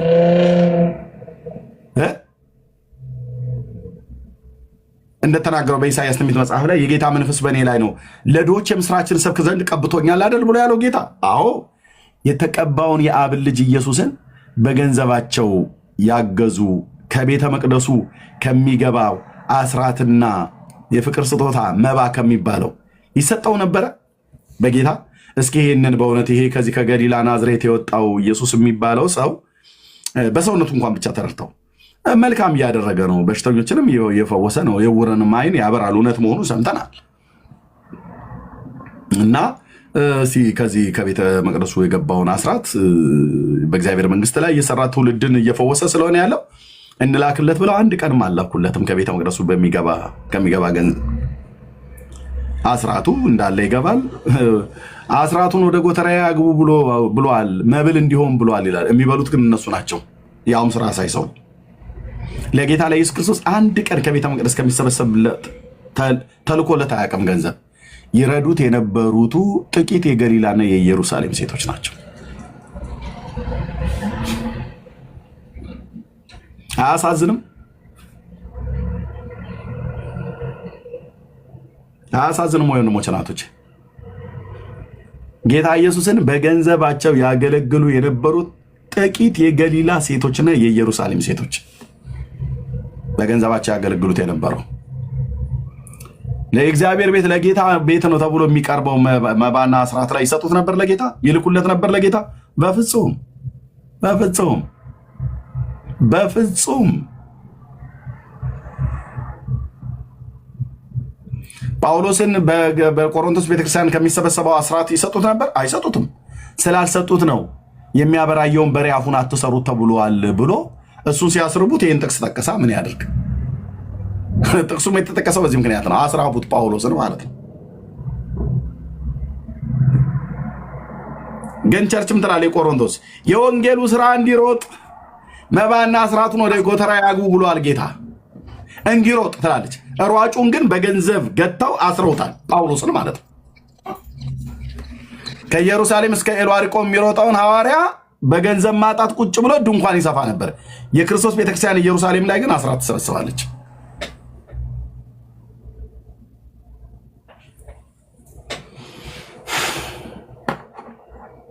በቃ ከዚህ ያለፈ የክርስቶስ ቤተክርስቲያን ላይ ብዙ መናገር አልፈልግም። ብዙ መናገር አልፈልግም። ልናገር ብዬ ካልኩ እናገራለሁ። አንዳችሁም ፔንጤዎች መታችሁ ይህን ልታስተባብሉ አትችሉ። ውሸት ነው። በተለይ ቤተክርስቲያን ውስጥ የሚጸለይ ይሄ ለወንጌል አገልግሎት እንዲሮጥ ወንጌሉ እንዲሮጥ ጌታ ሆይ ወንጌሉ እንዲሮጥ ይላሉ። ወንጌሉ መጽሐፉ ነው አይደል? መጽሐፉ ብቻውን ተነስቶ ብር ብሎ እየሮጠ እንደዚህ እየሮጥኩ ነው ተቀበሉኝ ምናምን ነገር አይልም። ኦኬ መጽሐፉን ይዞ የሚሰብክ ካልተላኩ እንዴት ይሰብካሉ ብሏል። የላካቸው እንዲሰብኩ እነዛን ሰዎች ማገዝና መደገፍ ነው ወንጌሉ እንዲሮጥ የሚያደርገው። አጭርና ግልጽ። በዚህ ደረጃ እስቲ አንድ ኢትዮጵያ ውስጥ ያለ የወንጌል ሰባኪ በትክክል ወንጌል የሚሰብከውን አግዛለሁ የምትል ቤተክርስቲያን እስቲ እጇን ታውጣ። አግዛለሁ ብሎ የሚል ምእመን እስኪ እጁን ያውጣ። አንድ የለም። ከጥቂቶች በስተቀር ጥቂቶች አሉ። ቅሬታውን እኔ አልነካም። ቅሬታ አሉ፣ እዚሁም አላችሁ። ቅሬታ አሉ። በዘመናት መካከል እግዚአብሔር ቅሬታ አለው።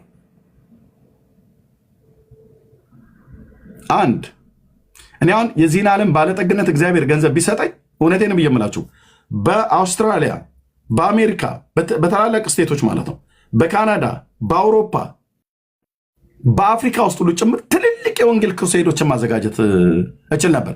ስጦታው ስለሌለ ጌታ ስለማይናገር አይደለም። እግዚአብሔር ይናገረናል። ጌታ ወይ በቃ ምንጭን ክፈትልን ነው ጸሎቱ፣ ለቅሶ ማለት ነው። በጸጋ ብቻ ሳይሆን የእግዚአብሔርም ስራ በወንጌል ነው የሚሰራው። እሄዳለሁ ብዬ ብል አሁን አውሮፓ እሄዳለሁ ብዬ ብል ተነስቼ መሄድ እችላለሁ። ኦኬ ተነስቼ መሄድ እችላለሁ። የአየር ትኬቴን ከቻልኩም ቻልኩ፣ ካልቻልኩም በለጠን ቻለኝ ብዬው ደርሶ መልሱን እሱ ቁረጥ ብዬው አንዳችሁን ቁረጡ ብዬ እሄዳለሁ። እዛ ግን ሄጄም እንደማደርገው አዳራሽ መከራየት አለብህ፣ ሳውንድ ሲስተም መከራየት አለብህ፣ ፓምፕሌቶች መዘጋጀት አለባቸው።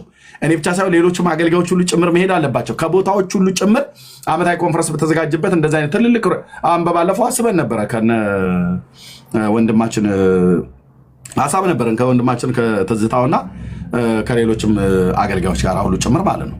የተቀናጀ በዓለም ዙሪያ የወንጌላውያን አማኞች ሀብታሞች ገንዘባቸውን የሚረጩት የት ነው? ያልተፈወሰ ኩላሊት ጠጠሩ ተፈውሶልሃል ተብሎ የሚዋሸው ሰውዬ ጋር ነው ሄዶ መሐረቡን የሚፈታው። ለዚህ ነው እንደዛም ፈተው ኩላሊታቸውን እንኳንም ጌታ ኢየሱስ አልፈወሳቸው። በእውነት ለምን አትለኝም? ሞቲቫቸው የተበላሸ ስለሆነ ኩላሊቱ ሲፈወስ ብቻ ነው እሱ ገንዘብ መስጠት የሚፈልገው በእግዚአብሔር መንግስት ውስጥ። ኦኬ የተበላሸ ነው፣ የተበላሸ አስተሳሰብ ማለት ነው። አንዳንዱ ከደብሽታው ጭምር የሚቀመጠው እንኳንም አልፈወሳቸው ጌታ። ቴንኪዩ አባባ። አዎ እንደነኛ አይነት ነጋዴዎች እዛው ተቀምጦ ሲያቃስት ይኖራል ማለት ነው። ሞቲቫቸው ስለተበላሸ አየህ፣ ሲፈወስ ሊሰጥ እና ከዛ ፈውሱም በገንዘብ ያገዛው ያህል ሊመስል ማለት ነው። ብራዘር እንደዚህ አይነት ስሌት አቁሙ። እግዚአብሔር ጻድቅ አምላክ ነው፣ የሚፈውስ አምላክ ነው። ልጆቹ ስትፈወስ ገንዘብ ለመስጠት ካልተፈወስክ ግን ገንዘብ አለመስጠት ከሆነ ምን እያሰብክ ነው ማለት ነው? እግዚአብሔር በነፃ የሰጠውን ፈውስ አንተ በነፃ መቀበል ሲገባህ አንተ ስትፈወስ ገንዘብ ልሰጥ በፍጹም አላደርገውም። ጸልዬላችሁ እግዚአብሔር ቢፈውሳችሁ ገንዘብ ሰጣለሁ ብለህ አፍንጫ ላይ ነው የምበተነው። አፍንጫ ላይ ያንተ ገንዘብ በአፍጢሜ ይውጣ። አፍንጫ ላይ ነው የምበተነው። ለምን? እግዚአብሔር በእኔ በኩል አልፎ ትጸልል ወይ በወንድሞች በኩል አልፎ ትጸልል ከፈወሰህ ምንም አታነካካው፣ ምንም አይነካካም። በቃ በነፃ የተቀበለው በነፃ ነው የምሰጠው። እንደ ሌሎቹ ሌቦች ከእንግዲህ ጸልዬልህ ተፈውሰ የለ አሁን እንግዲህ አስገባ ተብሎ ኖ። እንዲህ አይነት ጸያፍ ነውረኛ ነገር አይደረግም። ወንድሞች ናቶች ሰዎች ጸልዬላቸው እንዲና እንደዛ ከሆነ ኦኬ። ስለዚህ ቀጥሎ እንደዚህ አስገቡ፣ እንደዚህ አምጡ፣ እንደዚህ እናስገባ። በፍጹም ጸጋውን ሸጥከው ማለት ነው። እንደዛ ካደረግ ሸጥከው ማለት ነው። ጸጋው ምን አልከው? ሸጥከው ማለት ነው።